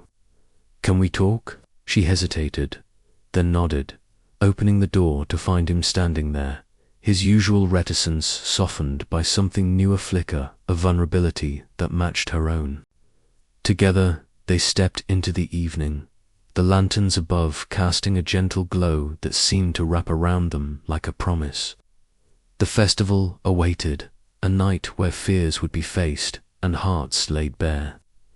And for the first time in a long while, Lila dared to believe that maybe, just maybe, their lights could shine together. As the town's emotional glow deepened into night, so too did the fragile threads of connection between two souls learning to trust the light within. But the journey was just beginning, and the shadows of doubt still lingered, waiting to test the strength of their newfound hope. The lanterns flickered softly overhead, and the first notes of the festival's music began to weave through the air, a melody of light and shadow, loss and love, fear and courage. Lila took a deep breath, feeling the weight of the moment settle over her like a delicate veil. "Are you ready?" Ethan asked, his voice barely above a whisper. She met his gaze, her own light trembling but present. "As ready as I'll ever be." And with that, they stepped forward together into the night where hearts would be tested, and where even the faintest light could blaze brilliantly if nurtured with care and trust. The festival had begun. The evening air was crisp, carrying the faint scent of blooming jasmine and the distant murmur of the town preparing for its most anticipated night of the year. As twilight descended over the quaint streets, the town began to transform. Lamps flickered on, casting soft halos of golden light, but it was the people's own emotional glows that truly set the night ablaze. Like fireflies in a jar, each individual radiated a unique hue: ambers, soft blues, vibrant pinks painting the town in an ethereal tapestry of feeling. Lila stepped cautiously into the town square, her chest tight with a mixture of anticipation and dread. Her own glow, usually a gentle amber when hope stirred within her, now felt fragile and faint, a barely there flicker struggling against the shadows cast by her grief. The memory of Grace hovered at the edges of her mind, cold and sharp, threatening to snuff out the fragile light she'd fought so hard to nurture since returning. Around her, the festival was in full swing. Children laughed and twirled beneath strings of lanterns, their bright lights mingling with their vibrant auras. Maggie waved enthusiastically from the cafe terrace, her own glow a triumphant quarrel, the result of months of healing and rekindled joy. Jonas was nearby, his silver-streaked hair catching the lantern light as he conversed animatedly with townsfolk, narrating the history of their unique emotional phenomenon. But Lila's gaze drifted instinctively toward the quiet corner by the little bookstore. Ethan stood there, dark eyes reflecting the myriad lights, his usually muted glow brighter than it had been in Wix's soft, steady blue that seemed to pulse with unspoken emotion. He noticed her looking and offered a small, tentative smile. She felt her heart stutter, a flutter of warmth fighting through the cold. Yet, as the crowd swelled and the music rose, a gentle melody woven from the hum of voices and the soft strumming of a guitar, Lila's glow began to waver. The weight of her sorrow pressed down like an unyielding tide, dimming the light she'd barely managed to rekindle. A sudden rush of memories overwhelmed her, Grace's laughter echoing in their sunlit studio, the feel of his hand in hers, the unfinished canvas on her easel back home. Her breath caught, and the amber flicker inside her nearly died. She pressed her hands to her chest, fighting the despair threatening to pull her under. From the corner of her eye, Ethan moved closer, his presence at once grounding and gentle. He reached out, brushing a strand of chestnut hair from her face, and in a voice low and steady, began to read aloud a poem one she'd heard him recite softly during quieter moments. The words wove through the night air, a balm for her raw edges. The light that flickers in the darkest night, he intoned, is the bravest light of all. Lila's fingers found his, their grasp tentative but sure. She let the words soak in, the warmth of his hand anchoring her amidst the swirling sea of light and shadow. Slowly, the cold retreating, her glow responded, pulsing gently, a soft amber rekindled. Together, they stepped toward the center of the square, where the townspeople had gathered in a circle, their collective light a radiant beacon of resilience and hope. As Lila and Ethan joined hands, their lights intertwined, his quiet blue blending with her warm amber, creating a shimmering swirl of color that drew admiring gasps from the crowd. In that moment, the festival transcended celebration. It became a testament to the power of vulnerability, connection, and the fragile beauty of second chances. Lila felt the grip of her grief loosen, replaced by a tentative but growing hope. Around them, the town's glow seemed to brighten in response, as if the very air hummed with the promise of healing. The night stretched on, alive with laughter, music, and the soft flicker of countless hearts alight in shared understanding. Yet beneath the joy, Lila knew the journey ahead was far from over. The shadows of loss would linger, But now, illuminated not by solitary sorrow, but by the light of a connection that dared to hope, she was ready to face whatever came next. The festival's magic wasn't just in the glowing lights or the stories shared. It was in the courage to shine, even when the night seemed darkest. And tonight, that courage was hers to hold. "Stay with me," Ethan whispered as the crowd's cheers swelled, their hands still entwined, "and we'll find the light together."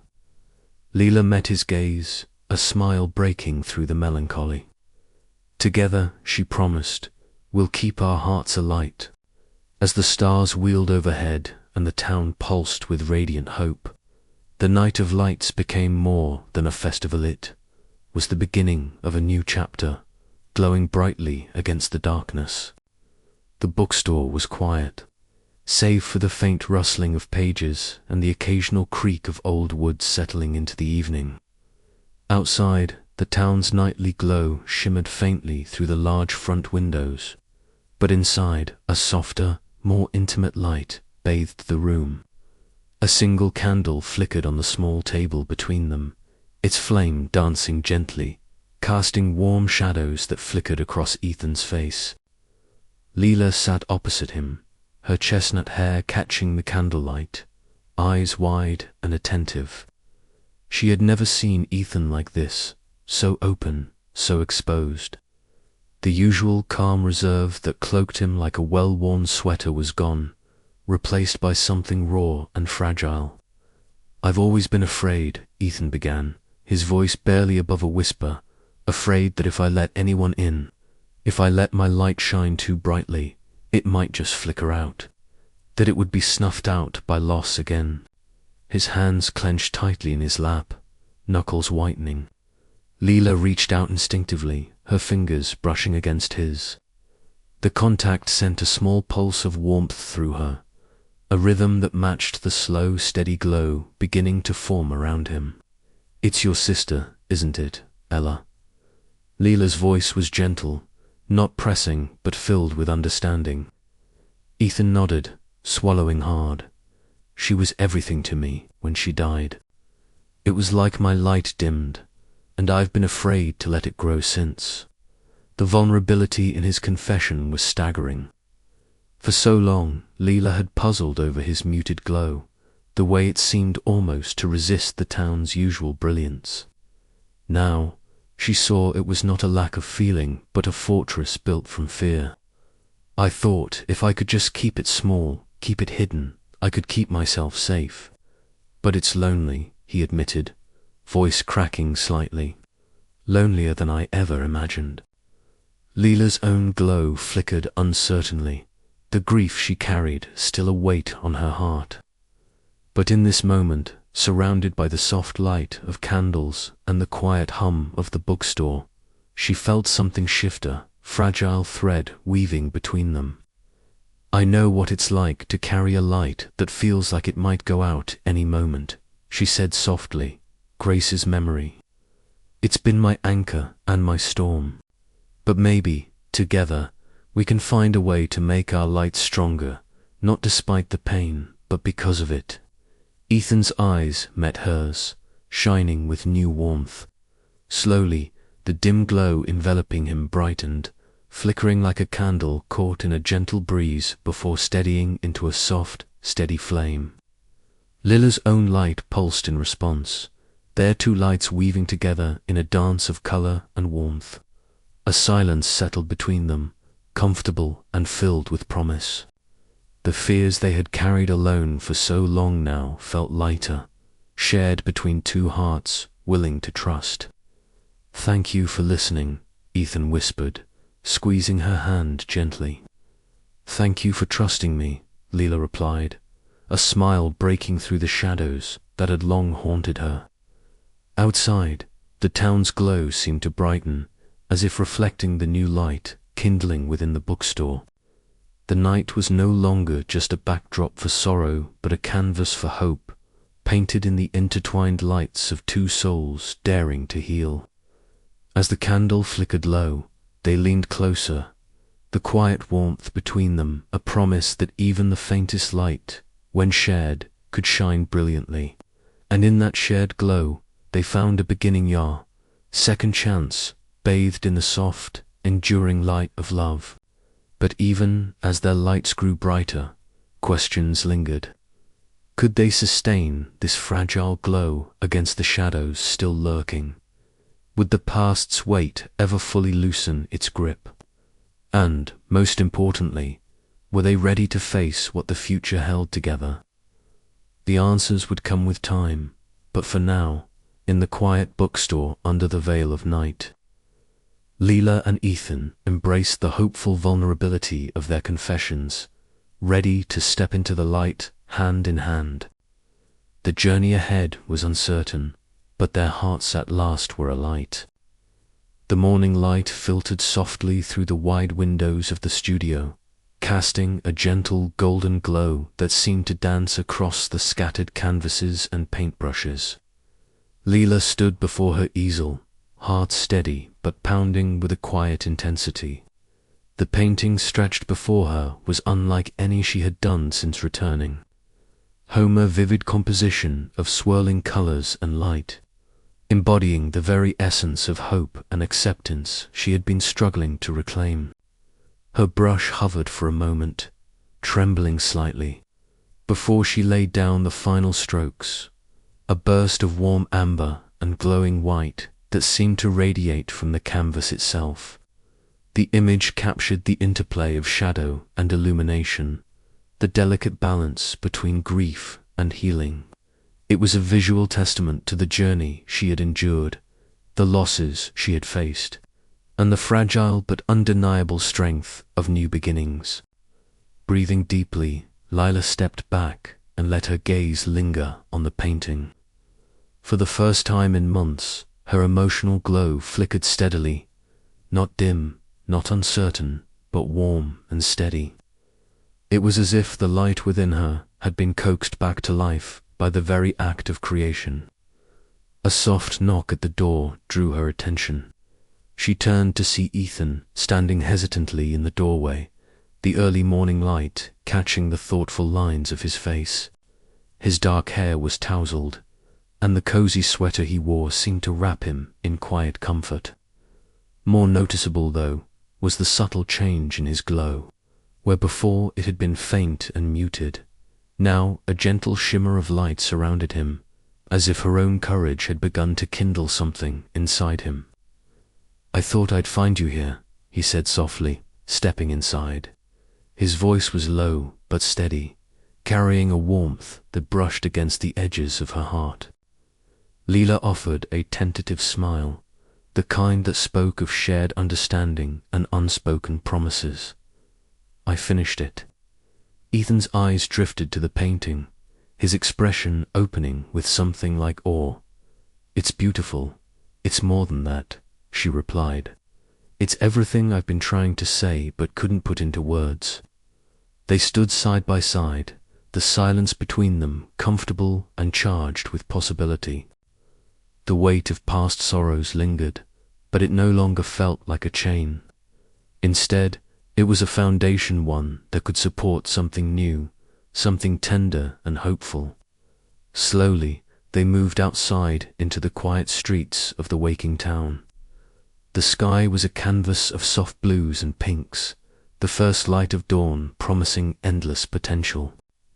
As they walked hand in hand, their emotional lights intertwined, her warm amber melding with his gentle silver, casting a luminous glow that pushed back the lingering shadows of the night. Around them, the town began to stir, the emotional auras of neighbors and friends flickering to life like a constellation of shared humanity. Lila and Ethan's joined glow was a beacon, a sign that even the faintest light could grow brilliant with care and trust. They paused beneath an ancient oak, its branches stretching wide as if embracing the new day. Ethan squeezed her hand gently, his voice barely above a whisper. "I'm ready to trust, to feel, to be here with you." Lila's eyes shimmered with unshed tears, not of sorrow but of hope. "I'm ready to." In that moment, Beneath the burgeoning light of dawn and the watchful eyes of their town, they stepped into the future together, two hearts alight, healing and intertwined. As the sun climbed higher, the colors of the world seemed richer, more alive. Lila knew that this was not an end but a beginning. The painting on her easel was more than art. It was a promise to herself, to Ethan, and to the luminous community that had welcomed her back home. And in the gentle glow of that new day, she finally felt whole again. But even as the light grew stronger, a quiet question lingered in the back of her mind. How much of the past could she truly leave behind? And what shadows might still await in the corners of the heart?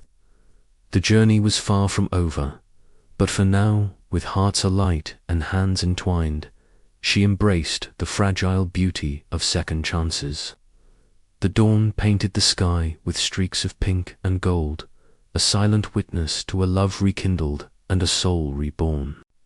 And as the town stirred awake, its nightly glow fading into morning's embrace, Lila and Ethan stood together ready to face whatever came next, their lights shining brighter than ever before.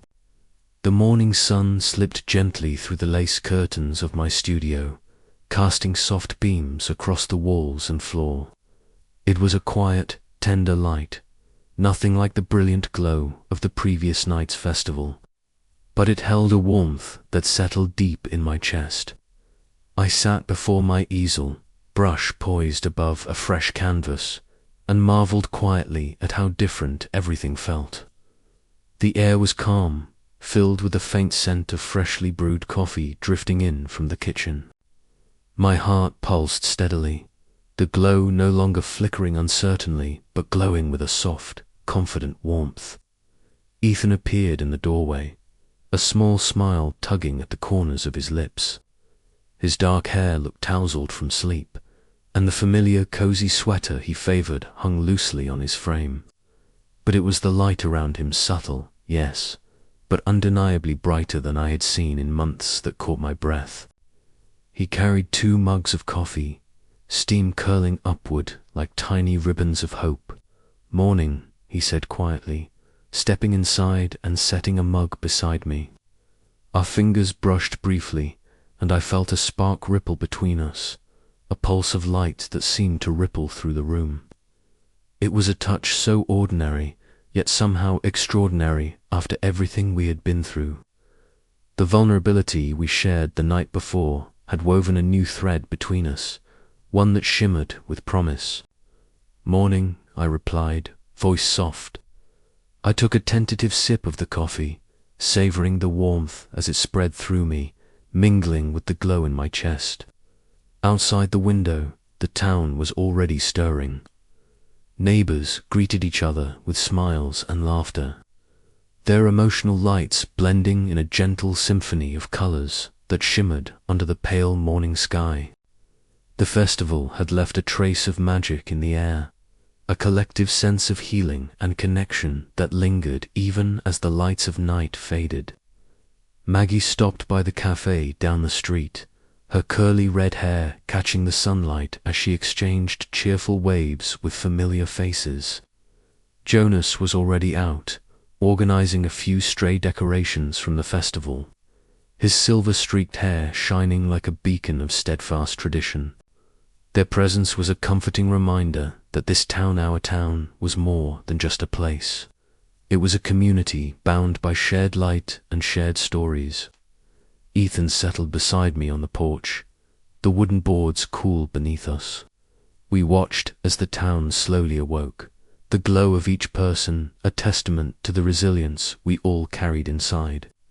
The night's confessions and heartfelt moments had left us changed, our hearts no longer shadowed by fear, but illuminated by trust. "Last night was something," Ethan murmured, his eyes meeting mine with an intensity that made my own glow pulse brighter. "It was," I agreed, feeling the weight of unspoken words lift between us. "I think it's the first time in a long while that I felt truly seen." He nodded, a shy smile breaking through his usual reserve. Me too. I never thought I'd be able to open up like that, but with you, it felt safe. Like maybe the light inside me doesn't have to hide anymore. The words settled over us, a quiet vow spoken in the soft morning light. It was more than just a promise between two people. It was a reaffirmation of the town's message that even the faintest light can grow brilliant with care and trust. I reached out, taking Ethan's hand in mine, the contact sending a warm glow that spread through both of us. We have a journey ahead, I said, but I think we're ready to face it together. He squeezed my hand gently, together. As the sun rose higher, bathing the town in golden light, I felt a deep sense of peace settle within me. The weight of grief still lingered, but it no longer threatened to consume my glow. Instead, it became a part of the spectrum of colors that made my heart shine uniquely bright. This morning was a new beginning, not just for me or Ethan, but for all of us who called this town home. And as I looked out over the streets, alive with the soft pulse of countless hearts, I knew that whatever came next, we would face it with our hearts alight. The future was uncertain, yes, but it was ours to paint, stroke by stroke, glow by glow. And for the first time in a long time, I was ready to create again. We sat there for a while longer, hand in hand, watching the town come alive with light and hope. There was something profoundly beautiful in the quiet moments after a storm, when everything felt possible again. "Coffee's good," I said with a small smile. Ethan chuckled softly. "Glad you think so. I might just make it our new morning ritual." I laughed, the sound light and free. I'd like that. And as the day stretched ahead, filled with endless possibilities, I knew this was just the beginning. The light within us was no longer fragile or tentative, it was steady, warm, and strong. Together, we would keep it glowing, no matter what shadows might come. The night of the festival might have ended, but our story was only unfolding, and with hearts alight, we were ready to shine brighter than ever before.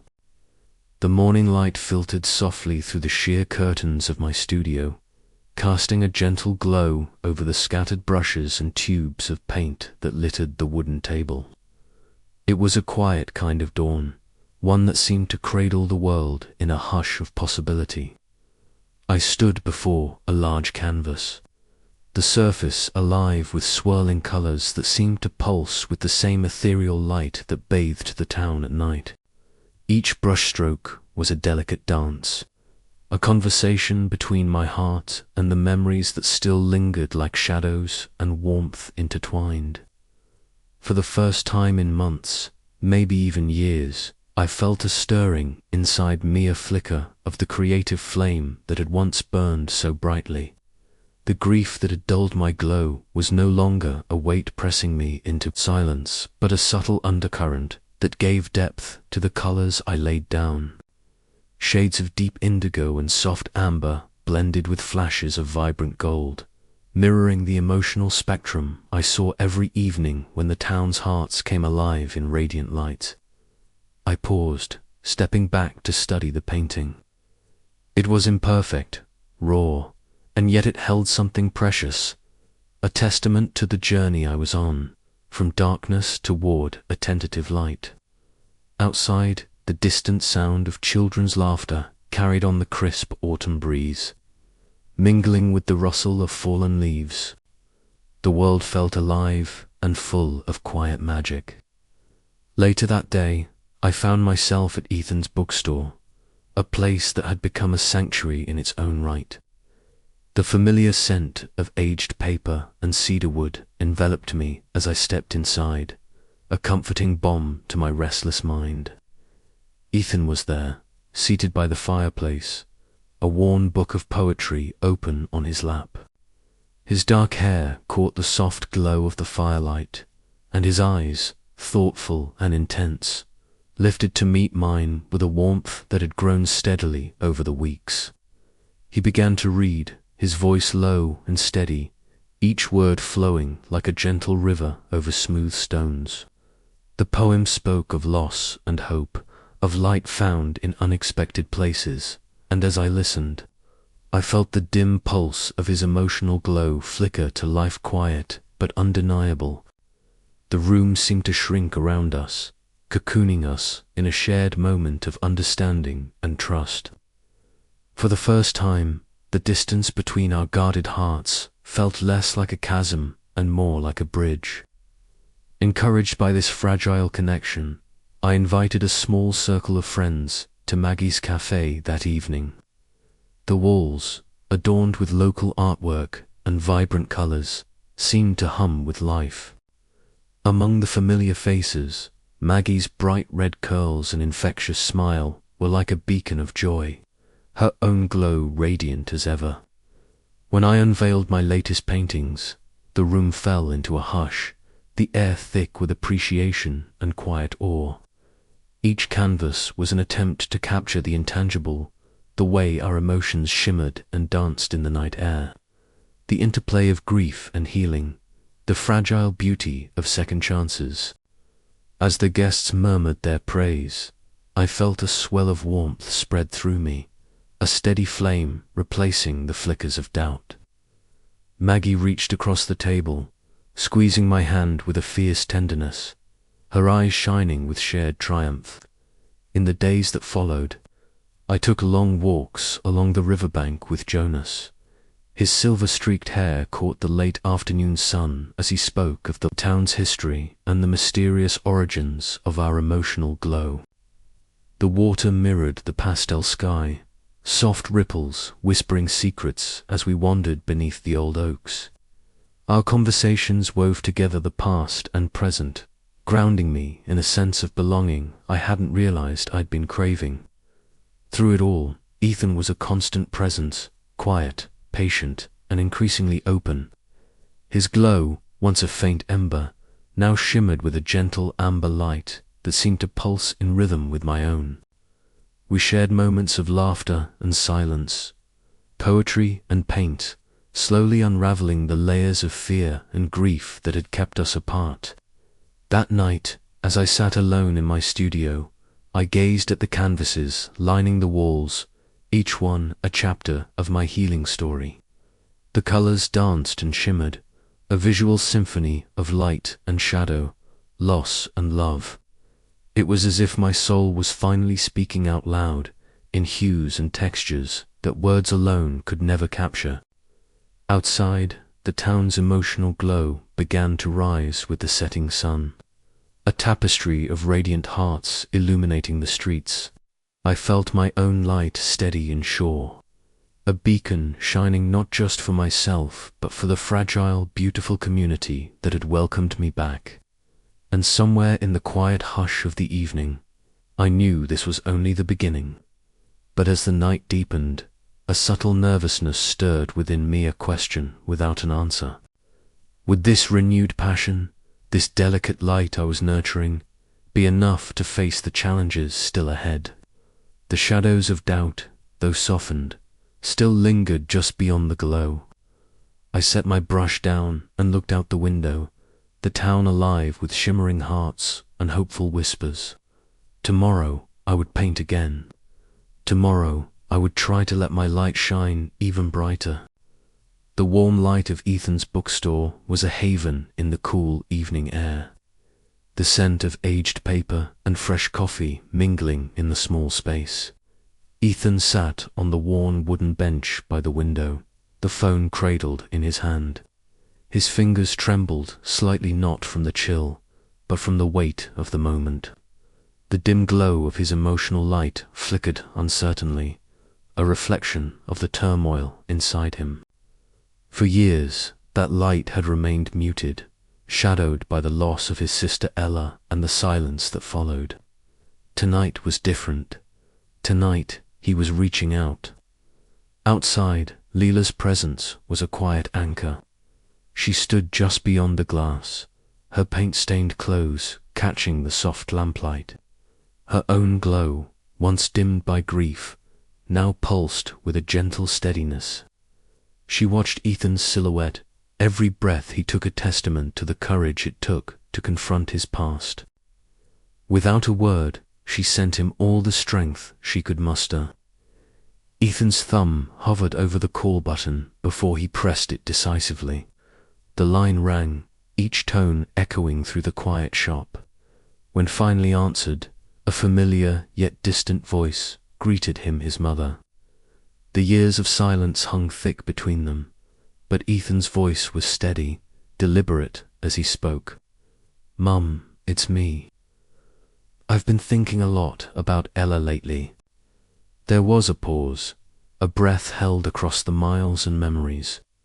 Then, softly, his mother replied, her voice trembling with a mixture of surprise and relief. "Ethan, I didn't expect to hear from you. I've missed you."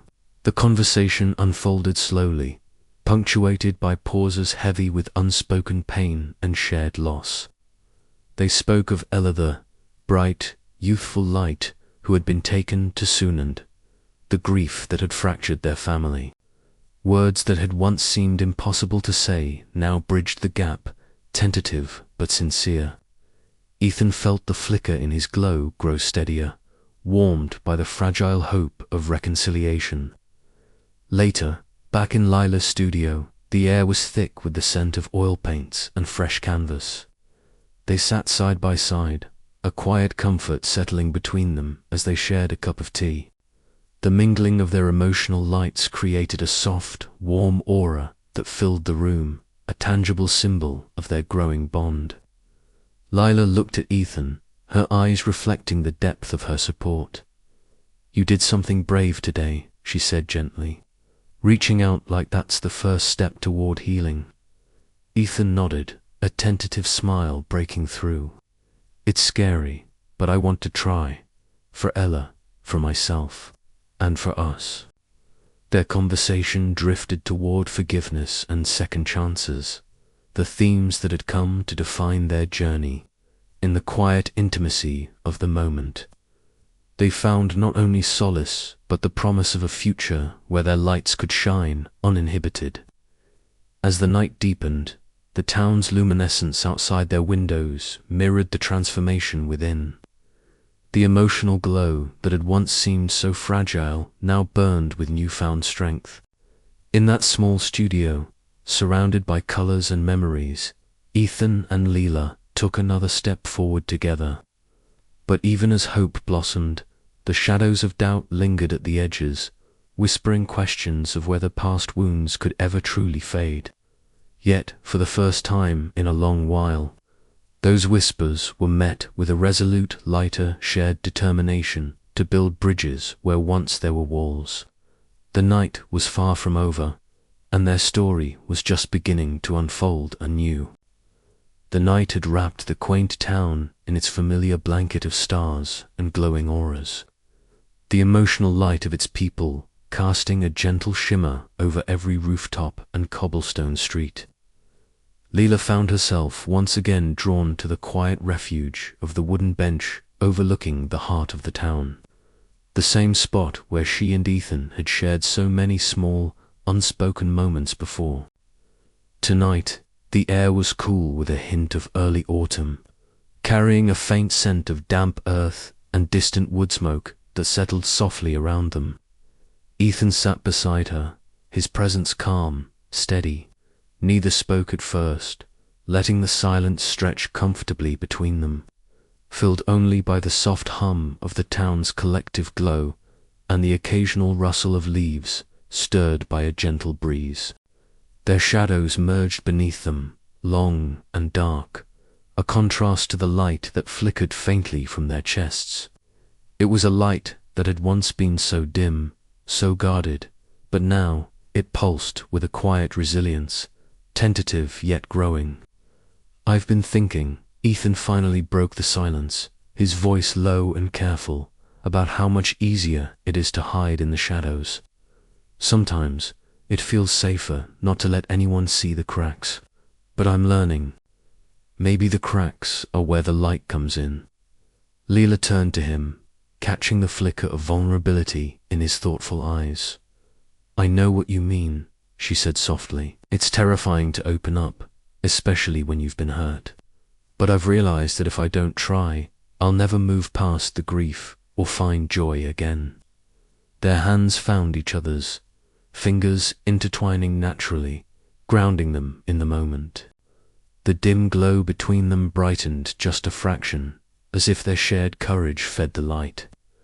Later, in the cozy warmth of Ethan's bookstore, the walls lined with well-worn spines and quiet memories. The lamplight threw soft pools of gold across the room. Ethan pulled a small book of poetry from a shelf and began reading aloud, his voice steady and rich with gentle emotion. Lila listened, letting the words wash over her poems of hope, loss, and renewal, each line a thread, weaving them closer together. "The wound is the place where the light enters you," Ethan quoted, his eyes meeting hers. "Rumi, it feels like that sometimes, doesn't it? Like our pain is part of what lets us feel deeply, love fiercely." Lila nodded, a tear slipping free despite her efforts to hold it back. "I want to believe that. I want to paint that truth. But some days, it's hard to find the courage." Back in her studio, surrounded by canvases that bore the marks of her struggle, Lila wrestled with the brush in her hand. The blank space before her was both a challenge and an invitation. Every stroke of paint felt like a battle between the shadows of her grief and the flickering hope she was learning to nurture. She thought of Ethan's words, the quiet strength she saw in him despite his own fears. And slowly, she dipped the brush into the color, beginning to create again. Outside, a soft rain began to fall, tapping gently against the window panes. Inside, the world felt small and safe. Lila and Ethan sat close, their hands clasped tightly as the rhythmic sound of the rain became a steady heartbeat for the night. They talked about their fears, their setbacks, the moments when doubt crept in unbidden, and yet, in that shared space of honesty and trust, the shadows seemed less daunting, a part of the tapestry rather than a barrier to their light. "We don't have to be perfect," Lila whispered. "Maybe it's enough that we're trying, together." Ethan smiled, the glow from his chest flaring softly in response. "Together," he echoed. As the night deepened, the town's glow around them flickered like a living thing, a reminder that even in the darkest moments, light could be found, nurtured, and shared. And for Lila and Ethan, it was in these shared shadows that their brightest hopes began to take shape. But even as comfort settled over them, an unspoken question lingered in the air. How much of their past pain could they truly leave behind? And what new challenges awaited them as they stepped into the light of their growing love?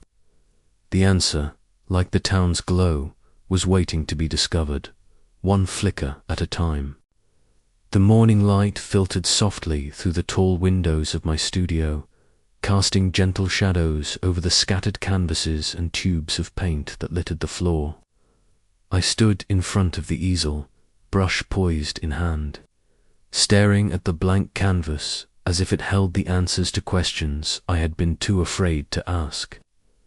For so long, grief had been the weight anchoring me to a place of quiet numbness, a dimming of that once radiant emotional glow that the town's nights so vividly displayed.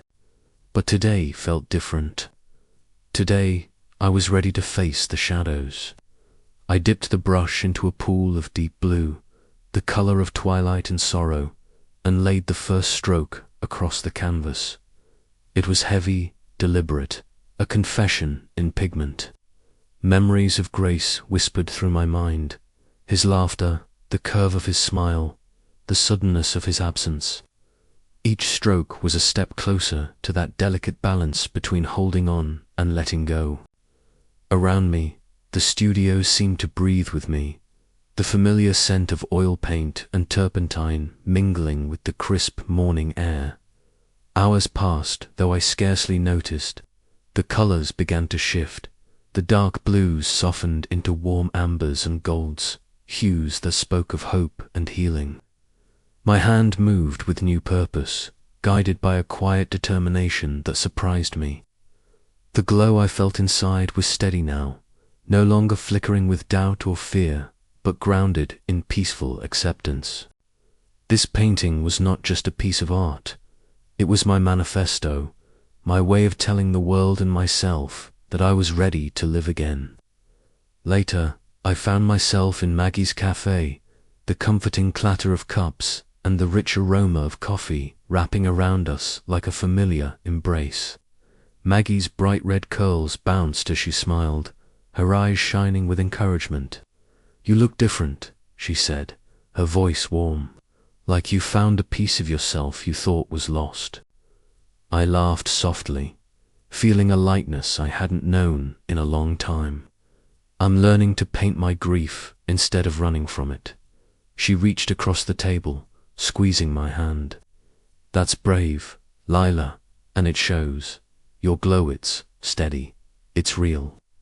Her words settled in me like a gentle tide, washing away the lingering doubts. For the first time in months, I felt connected, not just to Maggie and the community, but to myself.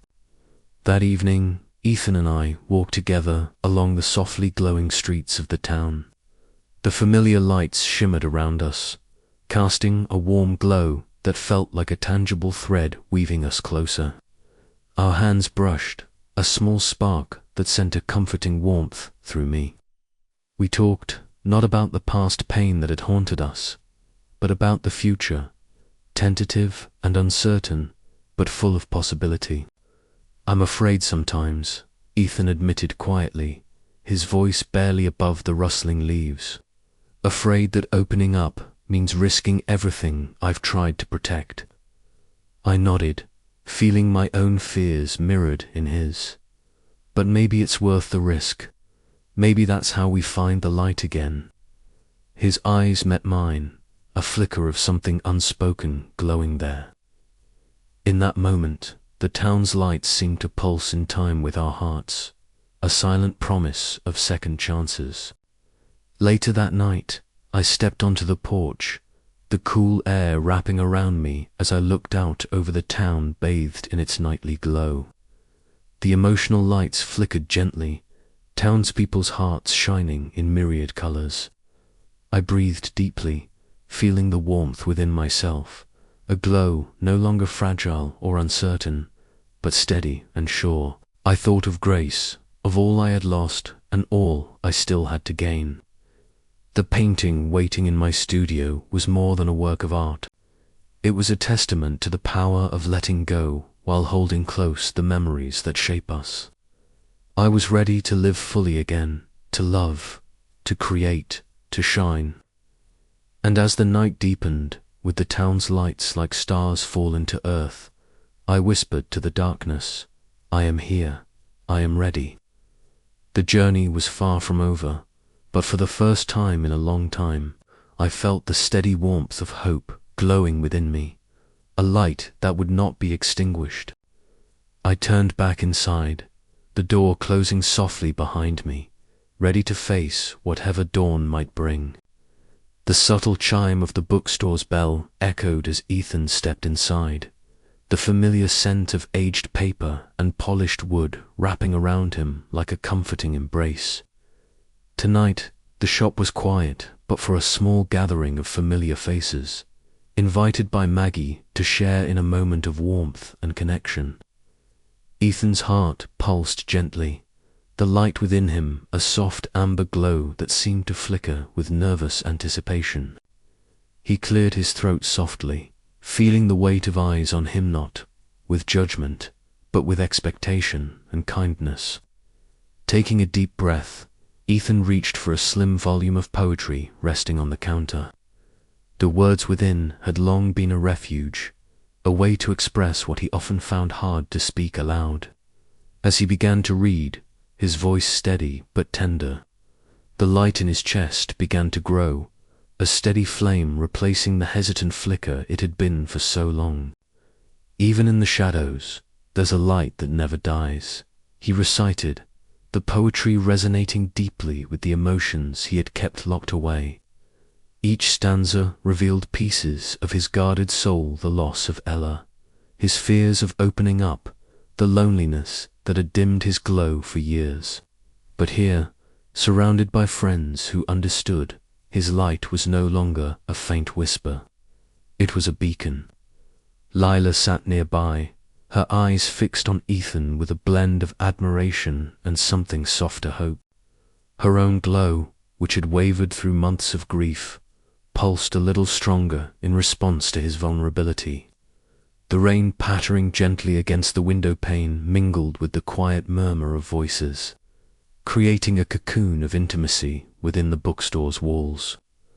After the reading, Maggie poured warm tea for everyone, the rich aroma filling the air as conversations blossomed. Ethan shared stories he'd never voiced before, the small moments of joy he found in books, the ache of missing his sister, and the cautious hope he held for the future. Each confession seemed to lighten the burden he carried, and his glow blossomed into a radiant golden light that filled the room with warmth. The gathering lingered late into the evening, the community's collective light weaving a tapestry of resilience and healing. Ethan's transformation was palpable, not just in the brightness of his glow, but in the ease with which he laughed and connected. It was a moment of triumph, a step forward forged through courage. As the crowd thinned, Lila and Ethan stepped out into the cool night. The stars stretched endlessly above, their lights mingling with the town's gentle glow. They walked side by side, their hands brushing occasionally, weaving a silent promise of trust and companionship. Their intertwined lights cast soft shadows on the cobblestones, a testament to the journey they'd begun together. "Your light," Lila whispered. "It's beautiful tonight." Ethan smiled, the warmth in his eyes mirroring the glow between them. "It's because of you, because I'm not afraid anymore." The night held a gentle promise of new beginnings, shared strength, and the luminous power of opening one's heart. For Ethan, this was more than just a brightening light. It was a rebirth. And as they disappeared into the quiet streets, bathed in the town's gentle glow, it was clear that even the faintest light, when nurtured with care and trust, could become brilliant indeed. The warm glow of Maggie's cafe was a sanctuary in itself, the kind of place that wrapped you in comfort the moment you stepped through its door. Tonight, it felt more alive than ever, the soft jazz weaving through the air like a familiar lullaby. I found myself nestled in one of the well-worn armchairs, my chestnut hair loosely pinned back, paint stains still faint on my sleeves. Maggie sat across from me, her curly red hair catching the amber light, her smile bright enough to rival the glow of the town's most radiant hearts. It had been weeks since I'd last felt this kind of ease, this sense that maybe, just maybe, the weight of grief didn't have to be a permanent shroud. Maggie's own glow flickered beside mine, soft, warm, and steadily growing. She had invited me here not only to reconnect, but to share something deeply personal, something that, in its honesty, might hold a mirror to my own struggles. "Lila," Maggie began, her voice gentle but steady, "I haven't told many people this, but my breakup, it tore me apart more than I expected. For a long time, I felt like my light just went out, like I was this dim shadow of myself, afraid to feel too much or too little." I watched her fingers trace the rim of her coffee cup, her glow flickering like a candle in a breeze. "It was hard," she continued, "but what helped me was realizing I didn't have to hide. I could let the pain be there and still find space for joy. It wasn't easy, but every small flicker of light counted." Her words wrapped around me like a bomb, stirring feelings I'd buried deep beneath layers of sorrow. I thought about Grace, his laughter, his warmth, the way our love had painted my world in colors I never wanted to lose. And yet, Here was Maggie, shining despite the cracks in her own heart. "How did you do it?" I asked softly, my voice barely above a whisper. Maggie's eyes sparkled with a mixture of vulnerability and strength. By leaning into the people who cared, by letting myself be seen, even when it was scary. This town, our community, it's filled with people who understand. We hold each other up. As the evening deepened, more familiar faces drifted into the cafe, their glows mingling and building into a collective warmth that filled the room with hope. I watched as Maggie moved among them, her laughter ringing out, a beacon of resilience. It was as if the walls themselves breathed in the light of shared healing. Later, when the crowd had thinned and the night outside had settled into a watercolor wash of blues and purples, Maggie took my hands in hers. Our glows intertwined, a quiet promise hanging between us. "You're not alone, Lila," she said softly. "We're in this together." Her words settled deep in my chest, a seed of something new taking root of fragile but fierce hope. Maybe, just maybe, the dawn of my own renewal was on the horizon, waiting to paint my heart in vibrant hues once more.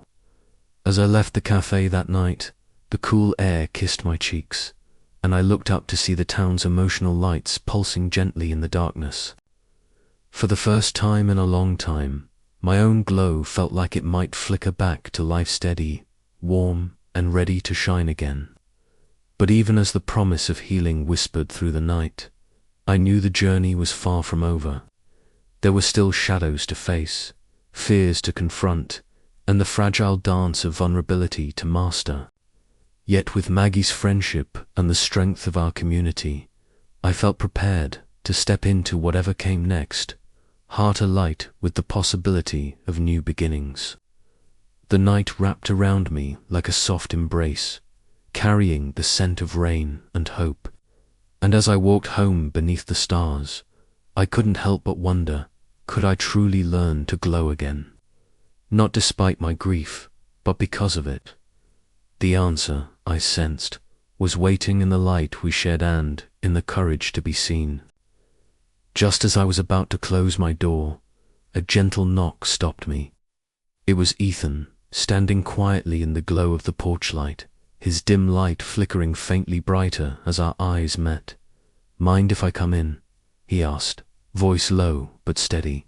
In that moment, the shadows didn't seem quite so dark anymore, and I knew that whatever lay ahead, we would face it together, two flickering lights ready to burn brighter, side by side.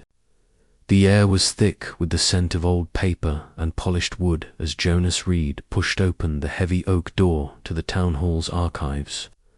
Dust motes floated lazily in the narrow shafts of sunlight that pierced through the small, grimy windows, casting a soft golden haze over rows of filing cabinets and shelves burdened with leather-bound volumes. Lila followed closely behind, her chestnut hair catching the light, while Ethan's muted glow shimmered faintly in the dim space, his dark eyes reflecting the flickering light.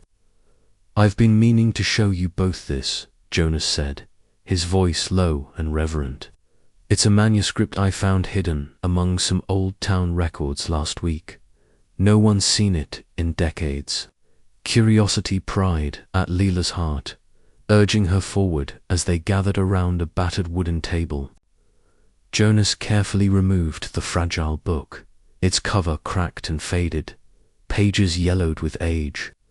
The manuscript bore the town's old seal, a glowing heart entwined with delicate vines, symbolizing the intertwining of emotion and community that had defined their home for generations.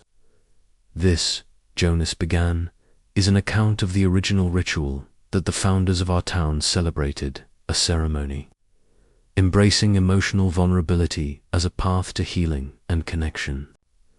Lila traced the delicate script with her fingertips, each word evoking images of gatherings where townsfolk would share their fears and joys beneath the night sky, their hearts glowing brighter with each honest confession. The ritual, as described, was a sacred act of trust, designed to bind the community together through shared light and shadow. Ethan leaned closer, his eyes narrowed thoughtfully. It's like this glow we see every night isn't just a quirk of the town. It's part of a deeper tradition, something that's been passed down. His voice was soft, but there was a flicker of light in his tone that hadn't been there before. Exactly, Jonas replied.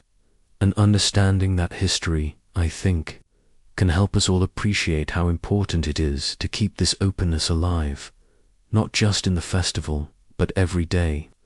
For a long moment, the three sat in silence, the only sound the gentle rustling of the manuscript's pages as they turned them carefully. The weight of the past settled around them, mingling with the fragile hope of the present. Lila's heart, once heavy and dim, felt a tentative warmth spreading through it, as if the echoes of those ancient ceremonies were breathing new life into her own glow. Outside the archives, the sky deepened into hues of amber and rose as the sun dipped low behind the hills. The town's lights began to flicker awake, soft pulses of emotion illuminating windows and doorways, a living tapestry of shared experience. It was as if the legacy Jonas had uncovered was awakening alongside them, weaving their stories into the larger narrative of their community. Lila looked to Ethan, their gazes meeting in a quiet understanding. The past, with all its pain and beauty, was no longer just a memory. It was a guide, a beacon inviting them to step forward, to trust, and to shine brighter together. We should share this, Lila said finally, her voice steady with newfound purpose. With everyone, it could change how we see ourselves and each other. Jonas nodded, a smile tugging at the corner of his mouth. And that's exactly why I wanted you here. This is more than history.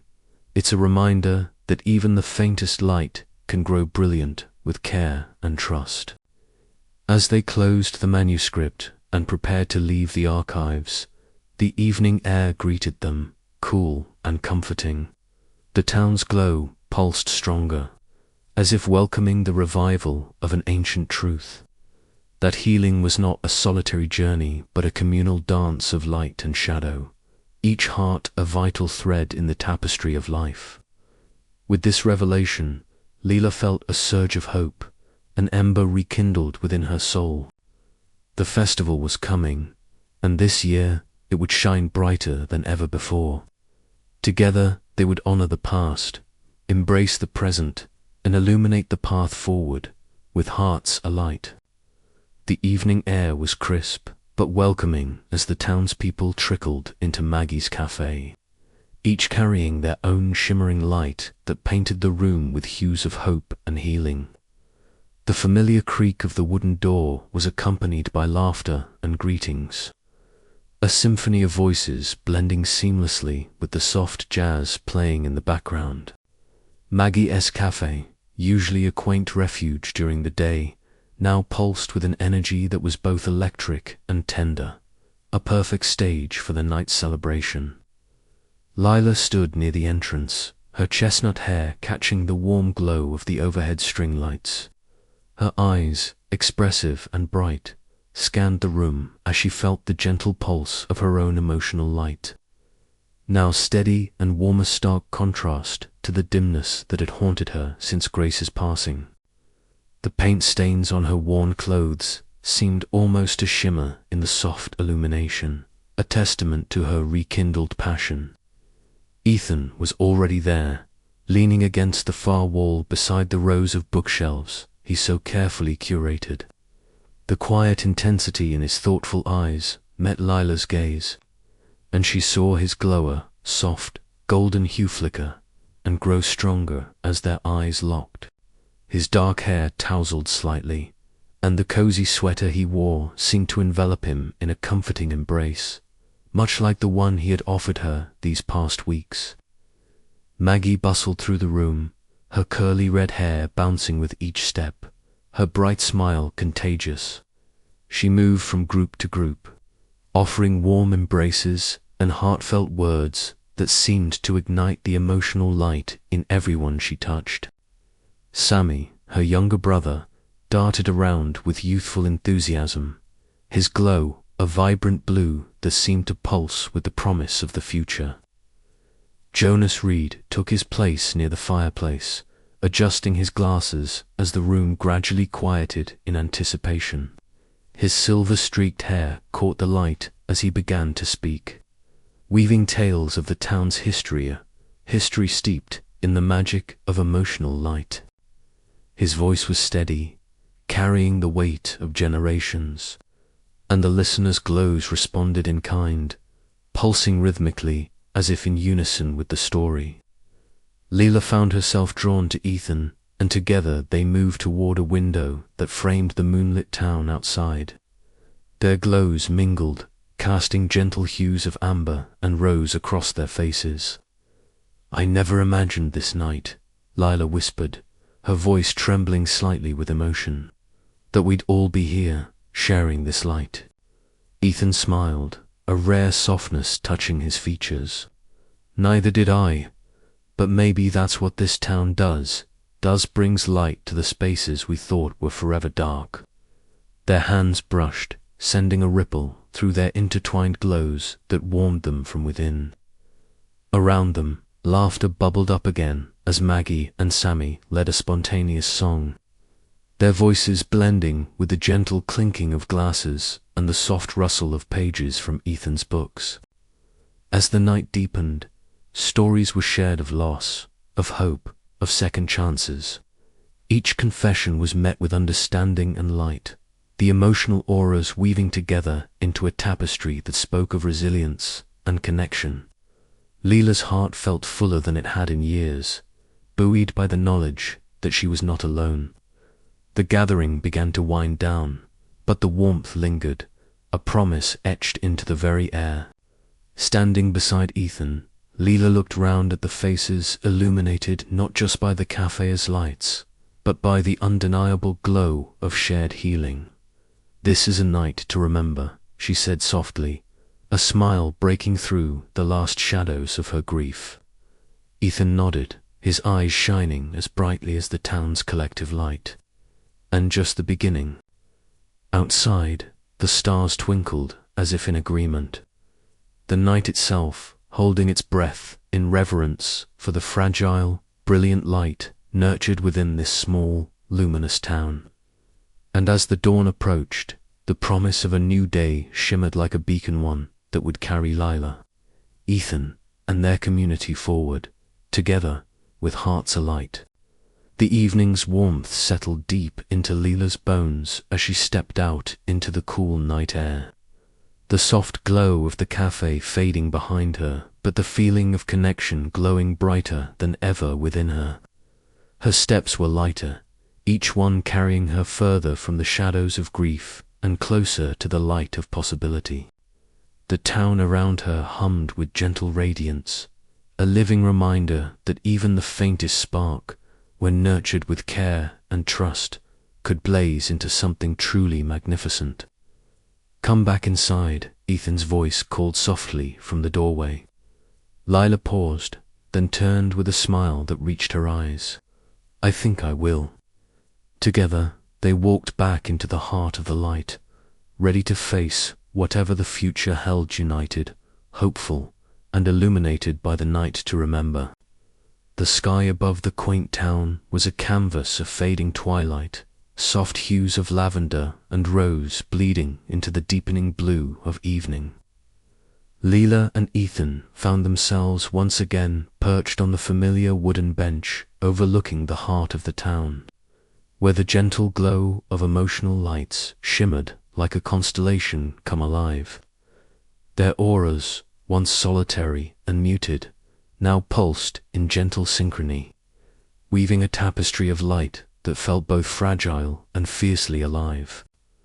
Lila's chestnut hair caught the last rays of sun, strands dancing in the light breeze as she glanced sideways at Ethan.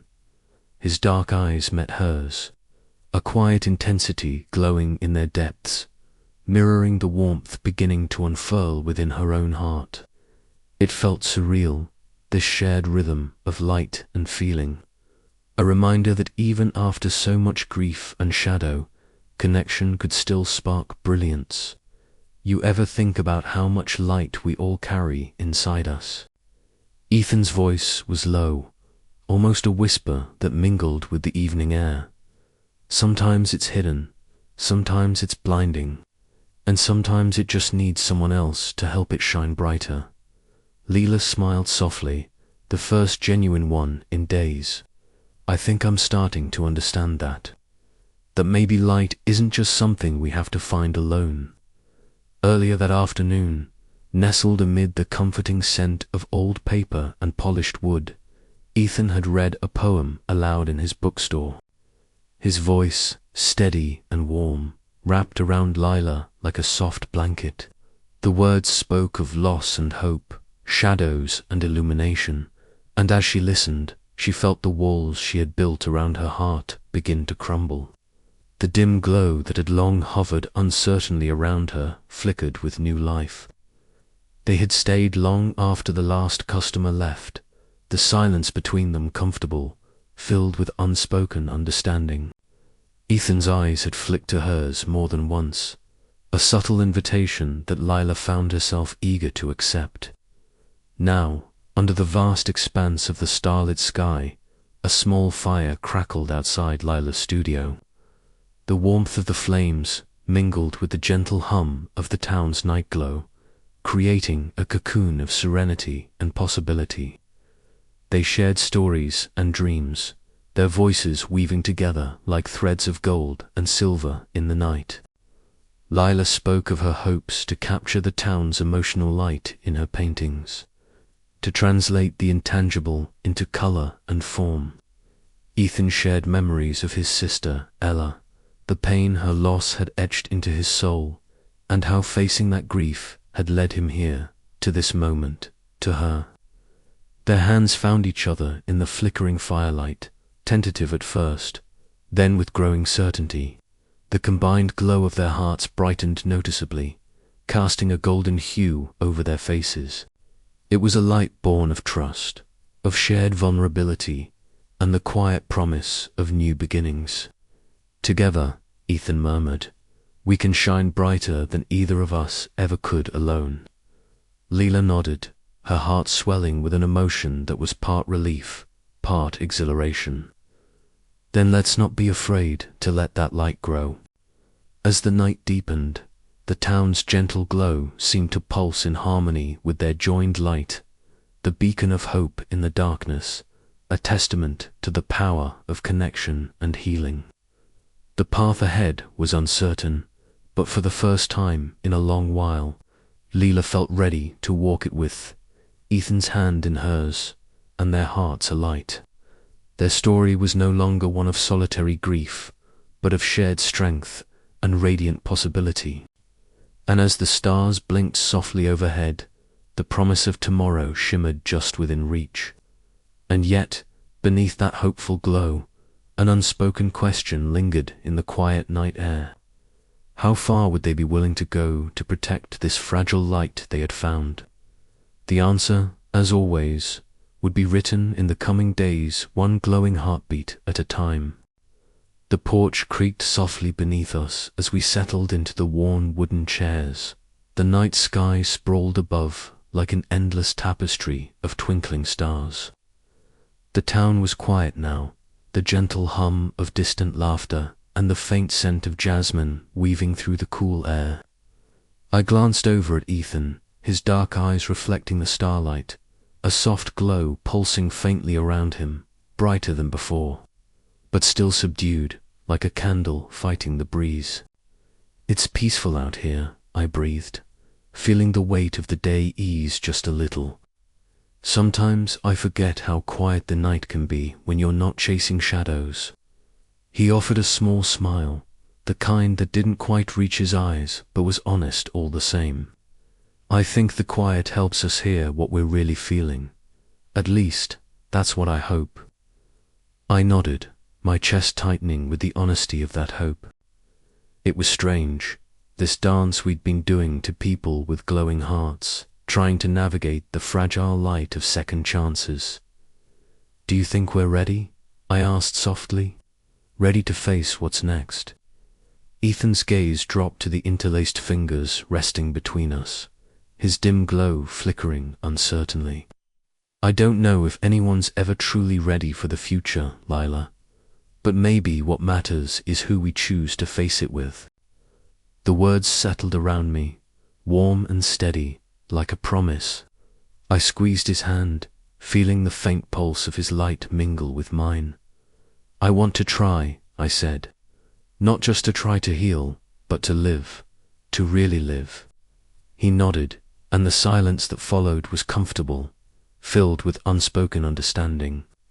We moved inside to his bookstore, the familiar scent of old paper and polished wood wrapping around us like a bomb.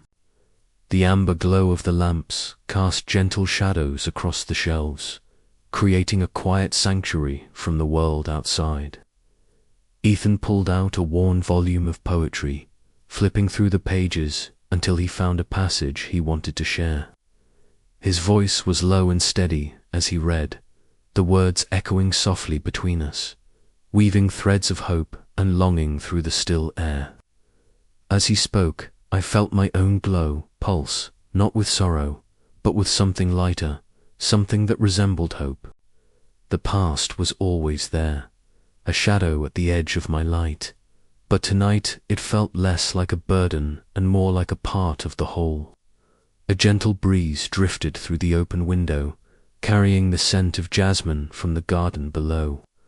The fragrance stirred memories of Grace, the softness of her smile, the warmth of her touch. I swallowed hard, sharing pieces of my story with Ethan, the ache of loss, the struggle to create, the fragile flicker of hope that had brought me home. He listened with quiet intensity, never rushing, never judging. When I finished, he offered his own truths, the weight of his sister Ella's absence, the fear of losing those he cared about, the slow journey toward opening his heart. For a moment, it felt as if the entire world had shrunk to the two of us, our combined light pushing back the darkness that lingered just beyond the window pane. Then, almost hesitantly, Ethan reached out, his hand covering mine. Our glows brightened, a warm radiance that filled the room and seemed to touch every corner of my soul. "Whatever comes," he said, "we face it together." I smiled through tears, the weight of fear lifting just enough to let in the possibility of joy. Together, I agreed. Outside, the stars continued to shine, silent witnesses to the fragile, brilliant light. We had found a light born not from perfection, but from the courage to embrace the unknown with open hearts. And as the night deepened, so did our promise to face the future, not alone, but hand in hand. The journey ahead was uncertain, but for the first time in a long while, I wasn't afraid to walk it. Not with Ethan by my side, and not with the light of hope burning steadily within me. As we sat there, wrapped in the quiet glow of our newfound connection, the night whispered its ancient song, a reminder that even in darkness, the faintest light could grow brilliant, if only nurtured with trust and love. And so, with hearts alight and spirits intertwined, we stepped toward the future, ready to meet whatever awaited us with open eyes and open hearts. The porch light flickered softly, a quiet beacon in the night, a symbol of the journey we had begun, and the love that would guide us through the shadows yet to come. But as dawn approached, and the first pale light crept over the horizon, I couldn't help but wonder what new challenges awaited us in the days ahead. How would our fragile light hold up against the storms to come? Only time would tell. But for now, in this moment, suspended between night and day, hope was our brightest flame. And that was enough. The evening settled round me like a soft cloak, the fading light outside the window casting long shadows across my studio floor. I sat by the pane, brush in hand, but still, my gaze drifting beyond the glass to the familiar streets of our town. The quaint homes and cozy cafes began to shimmer with their nightly glow, the emotional light that made this place like no other. Each flicker and pulse told a story, a laugh shared, a sorrow borne, a hope kindled. I watched, feeling the warmth of those stories, even as my own glow remained a gentle, uneven pulse. For so long, I had feared my light would never fully return. The grief had wrapped itself around my heart like a dense fog, muting the colors I once knew so well. But tonight felt different. There was a quietness inside me, not emptiness, but a space where something fragile yet real was taking root. Vulnerability, I realized, was not the enemy. It was the source of my glow. Turning from the window, I looked at the canvases that lined the walls, some half-finished, others abandoned in moments of doubt. Each bore witness to a chapter of my healing, the strokes capturing light and shadow alike. I traced a finger lightly over one painting, a night scene swirling with blues and golds, the town alive with luminescence. It was imperfect, raw, and yet it held a truth I had only begun to understand. My phone buzzed softly on the table, a message from Ethan lighting the screen. "Bookstore's quiet tonight. Come by if you want some company." A small smile tugged at my lips. His glow, once a faint flicker, had begun to shine brighter these past weeks, a beacon coaxed out by trust and shared pain. At the bookstore, the familiar scent of old paper and polished wood enveloped me. Ethan looked up from the worn poetry book in his hands, eyes warm and inviting. His sweater was threadbare at the cuffs, but the softness of his presence wrapped around me like a bomb.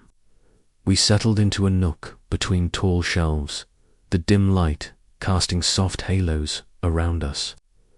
Our conversation was quiet but earnest, words weaving a tapestry of mutual understanding. Ethan read aloud a few lines from Rilke, his voice steady and rich with feeling. The sound seemed to brighten the space between us, his emotional light mingling with mine in a gentle glow that felt like coming home.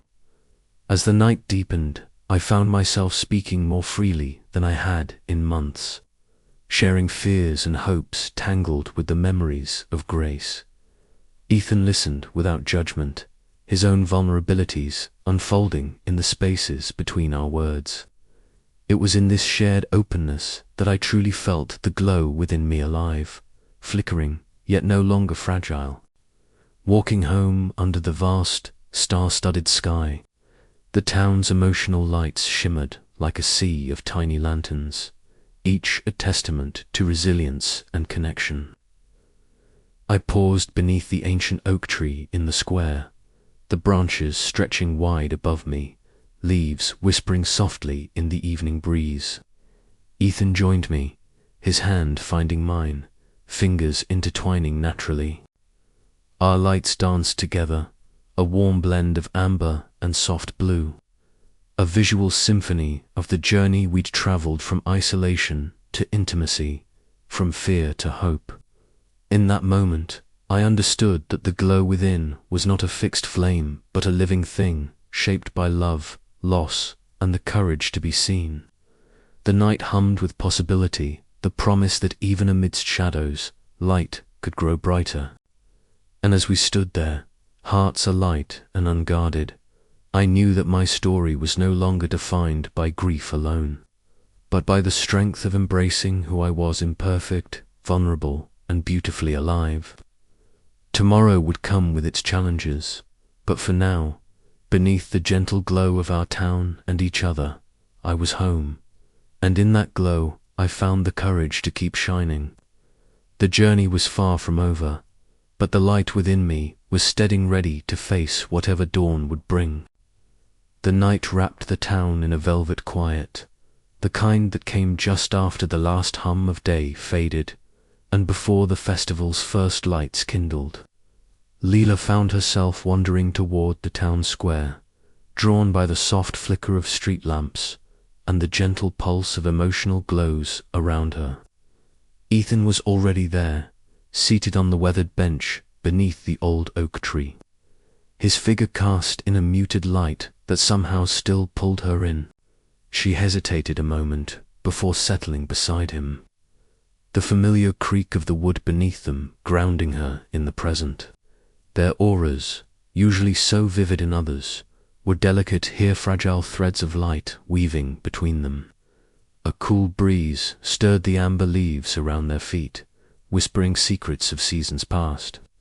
"It's quieter than I expected," Lila murmured, her voice barely above the rustling leaves. Ethan glanced at her, a faint smile tugging at the corners of his lips. "Sometimes the quiet holds the loudest thoughts." She nodded, feeling the weight of unspoken words settle between them like a shared breath. "I still have moments when the grief feels like a shadow I can't shake. Like it's a part of me I'm afraid to let go of, even when it dims my light." His eyes searched hers, understanding etched in the depths. "I know, I've lived with that shadow for so long, I sometimes forget what light feels like without it." The honesty in his tone was a bomb, and Lila felt her own glow pulse gently in response, a hesitant ember beginning to catch flame. "Do you think we can really leave the shadows behind? Or do they just become part of who we are?" Ethan reached out, his hand brushing against hers, warm and steady.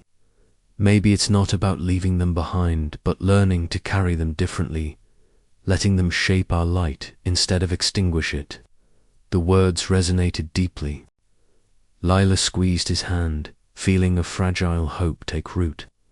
"I want to try with you." A soft smile blossomed on Ethan's face, his dim glow brightening just enough to warm her heart. "Then let's face the light and shadow together." Later, in the quiet sanctuary of his bookstore, Ethan shared a poem he'd found, a piece about loss and the slow bloom of new beginnings. His voice was steady but carried the weight of his past, and Lila listened, tears glistening in her eyes as the words wrapped around her like a tender embrace. "Do you think the light can really grow after it's been so dark?" she asked softly. He looked at her, his gaze steady and sure.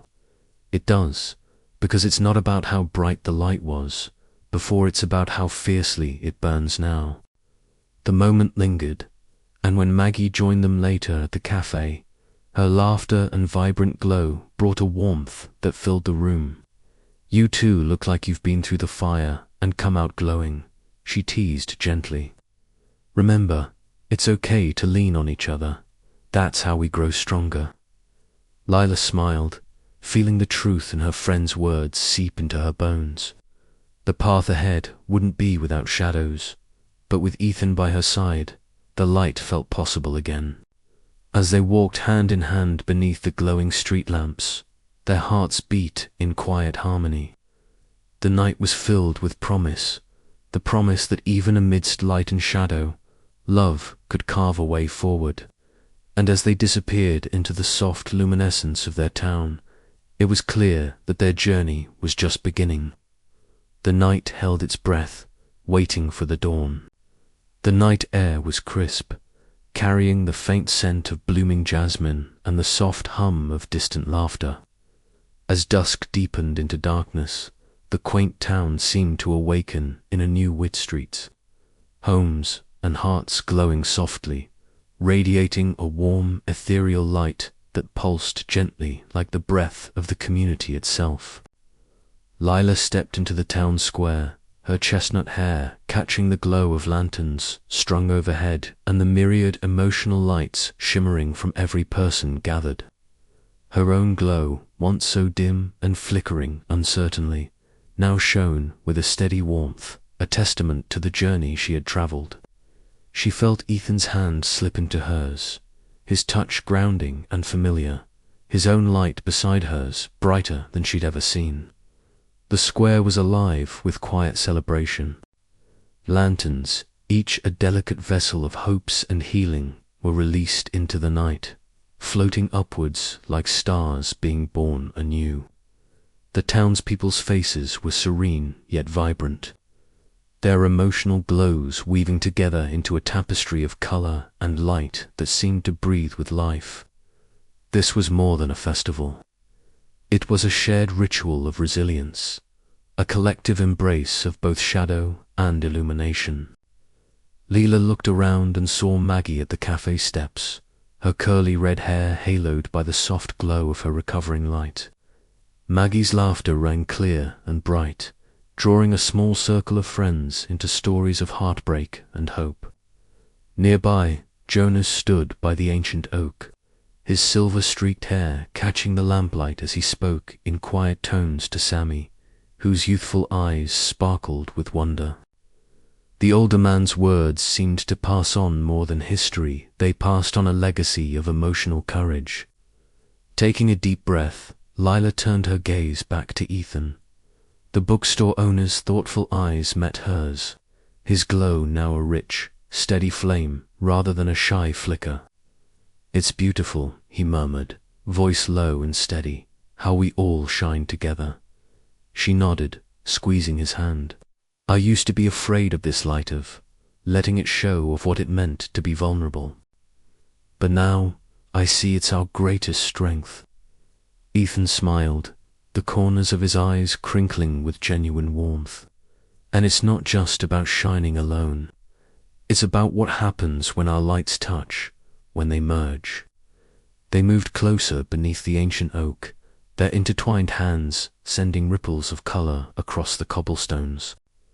Around them, the town's glow pulsed in harmony, a living reflection of the connections that had formed, the wounds that had healed, and the hope that had been rekindled. Maggie approached, her eyes bright and her aura vivid. "Look at us," she said, voice filled with wonder, a whole town lighting up the night. "It's like the darkness isn't as scary anymore." Jonas joined them, his gaze sweeping the gathering crowd. "This glow we've always known, it was special. But tonight, it feels like it's telling a new story, one of acceptance and second chances." Sammy, standing nearby with wide eyes, asked, "Will it always be this way? Can we keep this light alive, even when things get hard?" Lila knelt to his level, her smile gentle. "That's the promise we make to each other, to keep our hearts open, to share our light no matter what. Because even the faintest light can grow brilliant with care and trust." The night deepened, but the town's glow never waned. Instead, it grew richer, fuller, as if fed by every shared story, every healed wound, every brave step toward love. Lila felt her heart swell with a hopeful serenity she hadn't known in years. The shadows of grief still whispered, but they no longer held power over her light. As the festival drew to a close, the crowd slowly dispersed, each person carrying a spark of that collective warmth back into their homes and lives. Lila and Ethan lingered a moment longer beneath the oak, their lights mingling in a dance of color and promise. "What comes next?" Ethan asked softly. "Whatever we choose to make it," Lila replied, eyes shining with quiet certainty. Together, and with that, the night embraced them, their hearts alight, their futures glowing bright with possibility. The town had not just embraced the night. It had embraced the light within each of them, illuminating a path forward where love and healing could flourish endlessly. But as the last lanterns faded into the sky, a gentle breeze whispered through the streets, carrying with it a question that lingered like a soft shadow. How far would their lights reach, and what new challenges awaited in the unfolding dawn? The night was theirs to hold, but the journey ahead was only just beginning.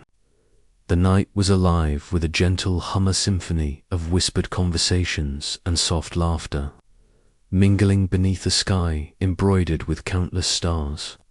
The town square, once quiet and shadowed, now pulsed with radiant light, an ethereal glow that wrapped the gathered crowd in warmth and wonder. At the heart of it all stood Lila and Ethan, their hands tentatively finding each other's, fingers intertwining with a familiarity that felt both new and deeply rooted. Lila's chestnut hair caught the flickering light of lanterns strung between the old oak trees. Her paint-stained blouse now brushed with vibrant hues that mirrored the festival's spirit. She felt the steady beat of her heart, each pulse sending ripples of soft luminescence through the air around her. Beside her, Ethan's dim glow, once so hesitant and fragile, now blossomed into a steady, brilliant light, beacon of hope and trust that reached out to hers and merged gently, brilliantly. Together, their lights intertwined, weaving a tapestry of colors that danced like fireflies in the night. The townspeople gathered close, their faces illuminated by the collective glow, smiles radiant and eyes bright with shared understanding. Maggie stood near the cafe soap in windows, raising a glass with a proud smile, her own fiery light shining strong after months of personal struggle. Sammy, youthful and eager, danced lightly at her side, his laughter ringing clear and bright, a reminder of new beginnings and the promise of growth. Jonas, the town's historian, stepped forward, his silver-streaked hair shimmering as he spoke with reverence.